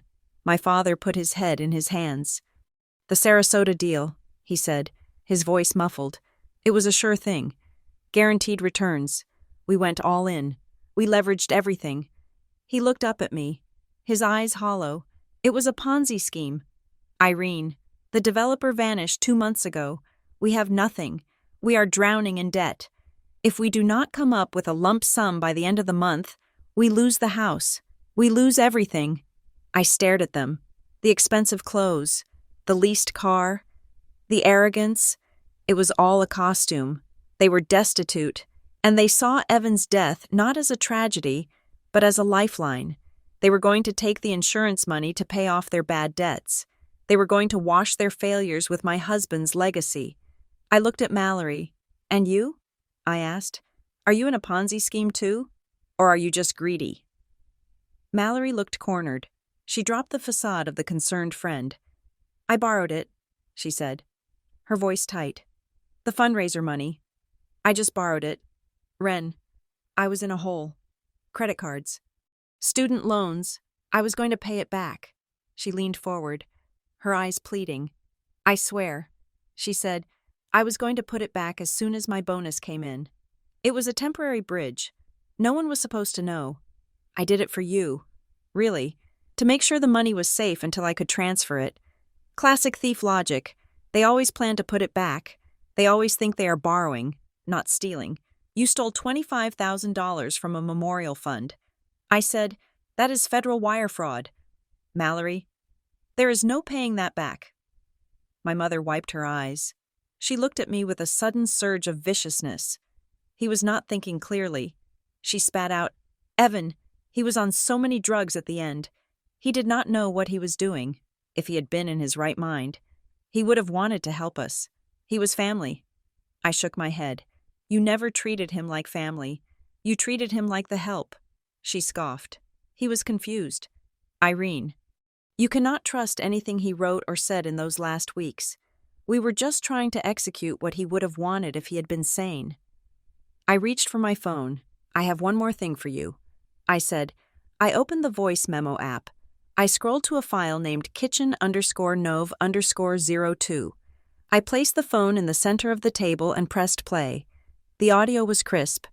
Evan had recorded it from the bedroom, but the voices in the kitchen were clear, amplified by the hallway acoustics. First voice, my mother. He cannot hold on much longer. The nurse said his breathing is changing.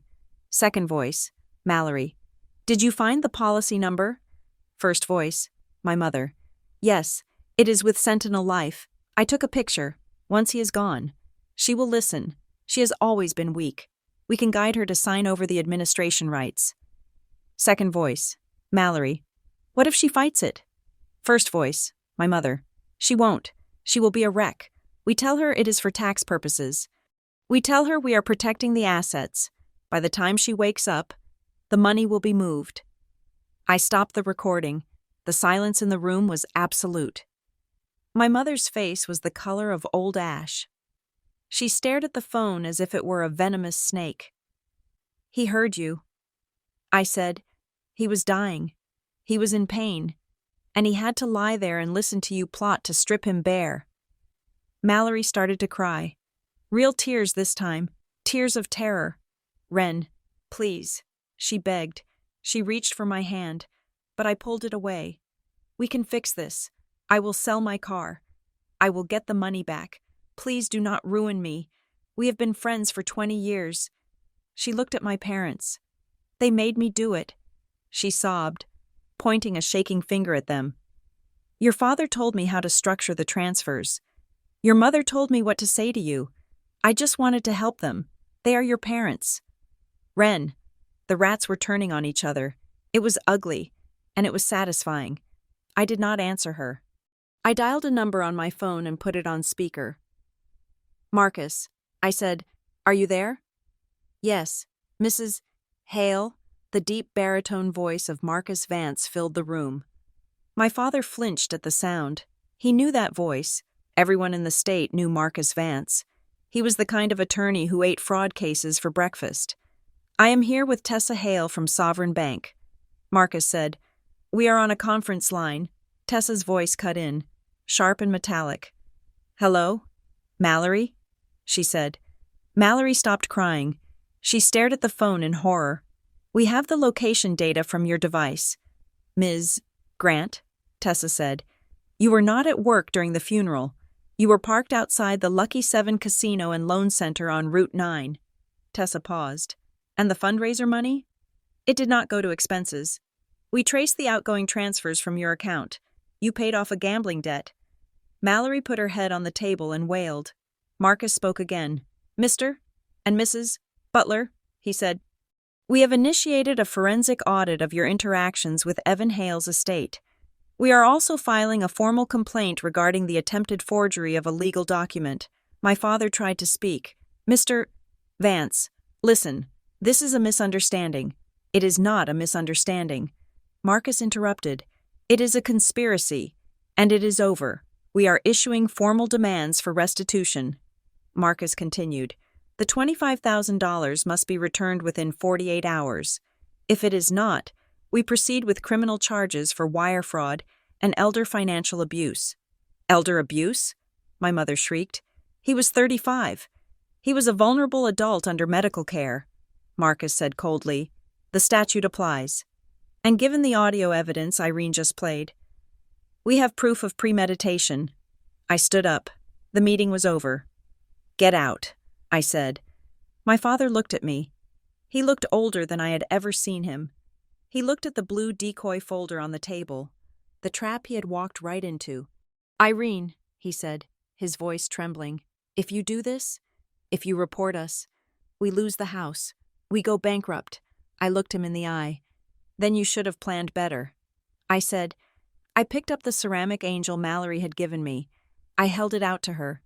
Take this with you. I said. She took it, her hands shaking so hard she almost dropped it. They stood up. They were broken. They shuffled toward the door. A procession of defeat. My mother was sobbing into her hands. My father was staring at the floor. Mallory looked like she was going to be sick. I opened the front door.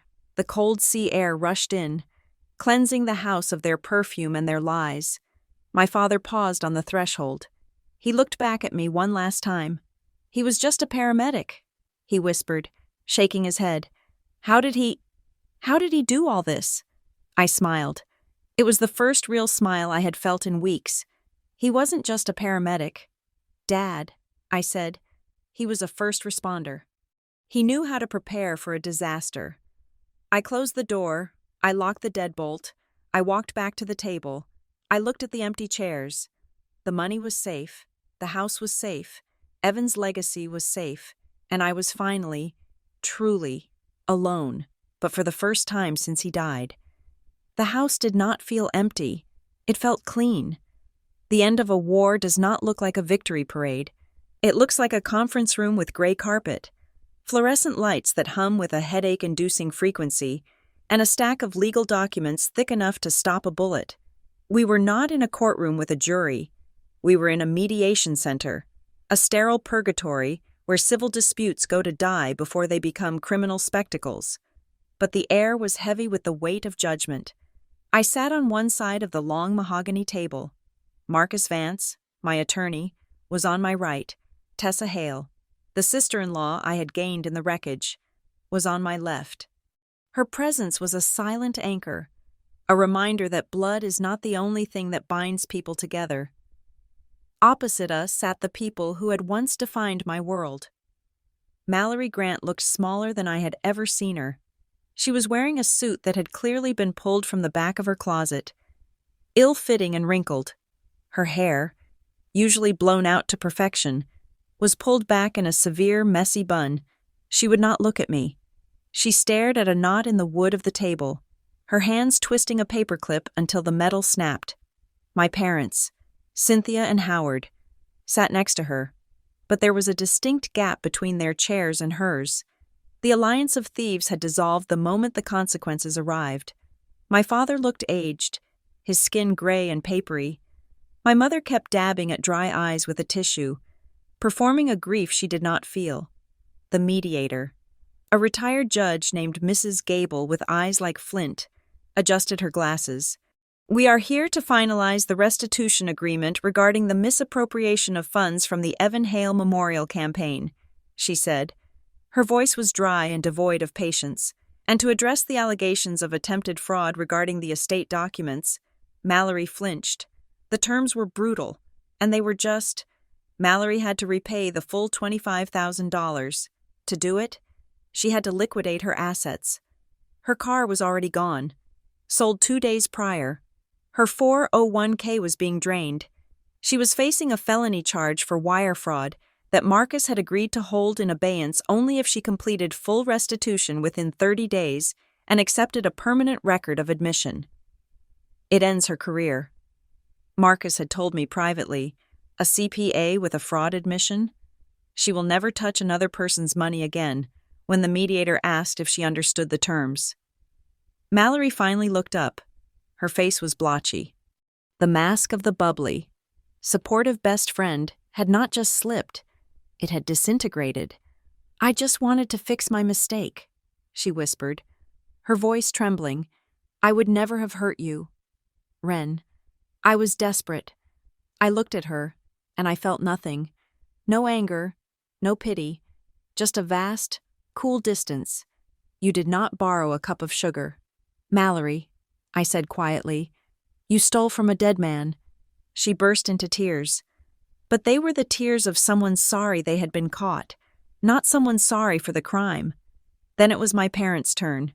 They were not facing jail time, mostly because I had chosen not to press the forgery charges to the fullest extent of the law.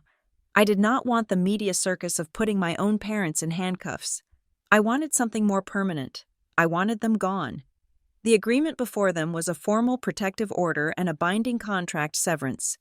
They were to renounce any claim to Evan's estate, present or future. They were to cease all contact. My mother tried one last time. She reached across the table, her hand trembling. "Irene, please," she said, her voice cracking. "We did this for you. We knew you would struggle with the house. We knew you would be overwhelmed. We were trying to consolidate the assets so you would not lose everything. We were trying to be good parents." I watched her hand hovering in the air. I did not take it. Mrs. Gable, the mediator, leaned forward. She did not look impressed. "Mrs. Butler," she said sharply. "Attempting to trick a grieving widow into signing a backdated power of attorney is not parenting. It is exploitation. You saw an opportunity to cover your own debts using your daughter's inheritance. Do not insult the intelligence of this room by calling it love." My father flinched as if he had been slapped. The truth, spoken plainly by a stranger, stripped them of their last defense. They weren't saviors. They were parasites. They signed the papers. My father's hand shook so hard the pen skittered across the page. As we stood to leave, my mother looked at me. Her eyes were wide, panicked, realizing that the bridge was not just burned, it was demolished. "Irene," she pleaded, "you are our only child. You are all we have left." I picked up my bag. I looked at the woman who had criticized my husband's salary, who had mocked my grief, who had plotted to rob me while I was choosing a casket. "I know," I said, "and that is a tragedy you created for yourselves." I walked out of the room and did not look back. The weeks that followed were defined by a silence that was different from the loneliness I had feared. It was a clean silence. The phone did not ring with demands. The texts did not come with hidden agendas. I obtained the protective orders. I blocked their numbers. I routed all communication through Marcus's office.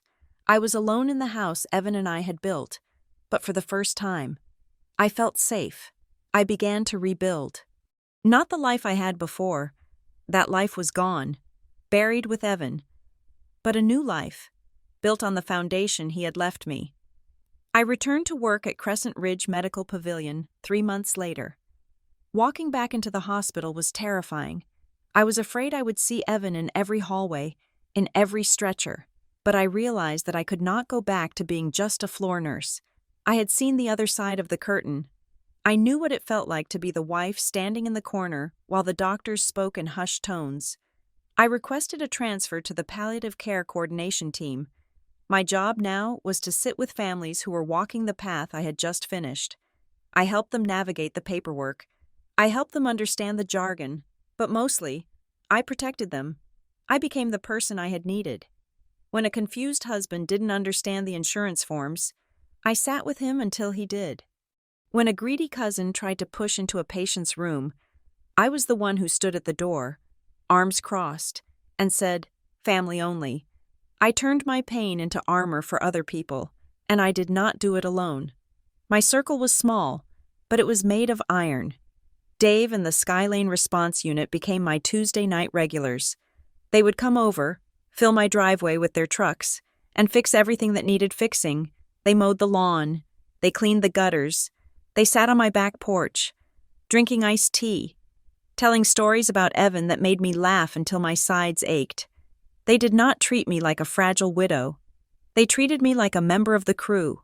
And Tessa, who I had never met until the worst day of my life, became the sister Mallory had pretended to be.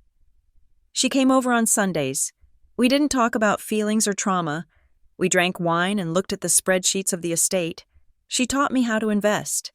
She taught me how to read a contract until I could spot a loophole from a mile away. She was sharp, unsentimental, and fiercely loyal. She helped me set up the scholarship. That was the final piece of the puzzle.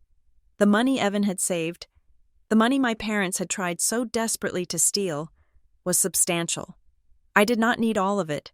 I lived simply. So, I created the Evan Hale First Responder Grant. It was a small fund, managed by the Northline Legal Group to ensure it was untouchable. It provided emergency financial assistance to the families of paramedics and firefighters who were injured or fell ill. It was designed to pay mortgages, to buy groceries, to keep the lights on when the world was falling apart. It was a quiet legacy. I didn't put my name on it. I didn't want the credit. I just wanted to make sure that the next time a paramedic went down, his wife wouldn't have to worry about the cost of the funeral. 1 year. 365 days since the sound of 50 empty chairs. I woke up early, before the sun. The house was quiet. I made coffee in the pot Evan liked. I put on a warm sweater. I drove down to the shoreline, to a small stretch of beach near the harbor, where Evan used to like to watch the storms roll in. I had invited a few people. I didn't know if they would come. It was early, and it was a Tuesday, when I pulled into the small gravel lot. My breath caught in my throat. There were cars, Not just one or two. The entire Skylane fleet was there, parked in a row. Dave was leaning against his truck. Tessa was there, wearing a thick wool coat. Elena, the hospice nurse, was there. Marcus Vance was there, looking out of place in jeans but present nonetheless. There were 30 people standing on the sand. They weren't my blood relatives. They weren't the people who shared my DNA. They were the people who had shown up. I walked down to the water's edge. Dave saw me and waved. The group opened up, making space for me in the center. We didn't have a formal ceremony. There were no speeches. There was no grandeur. We just stood there, watching the sun come up over the Atlantic, painting the water in shades of gold and gray. I reached into my bag and pulled out a small brass plaque. It was simple. It was heavy. I walked over to the wooden bench that sat overlooking the water, a bench I had paid the town to install the week before. I took a screwdriver out of my pocket. Dave stepped forward. "Let me help you with that." "Ren," I smiled. "I have got it." "Dave." I knelt down. The wood was damp with sea spray. I positioned the plaque on the backrest and screwed it in, turning the screws until they were flush and tight. I stood up and stepped back. The group moved closer to read it. In memory of Evan Hale. He was reliable. Show up. It was only 2 words. But it was the entire philosophy of his life. And now, it was the philosophy of mine. I looked around the circle of faces. These were the people who had held me up when the ground fell away. These were the people who had protected me when the wolves came to the door. I thought about my parents, likely sitting in a rented apartment somewhere, bitter and blaming the world for their misfortune. I thought about Mallory, working some low-level job, stripped of her license and her status. I felt a strange sense of gratitude. Not for what they did, but for what they taught me. I realized then that I didn't lose my family at the funeral. I didn't lose anything that was real. I simply learned the truth. I learned that family isn't a title you are born with. It is a title you earn. My parents and Mallory had taught me what love wasn't. They taught me that love isn't transactional. It isn't a performance. It isn't a condition. Evan had taught me what love was, and looking at Tessa, at Dave, at the sun rising over the water, I knew I was going to be okay. The new beginning wasn't about moving on from Evan. I would carry him with me every day, in the work I did, in the salt air I breathed. The new beginning was finally, completely, moving on from them. I took a deep breath, filling my lungs with the cold, clean air. I am ready. I said to the ocean, and for the first time in a year, I really was.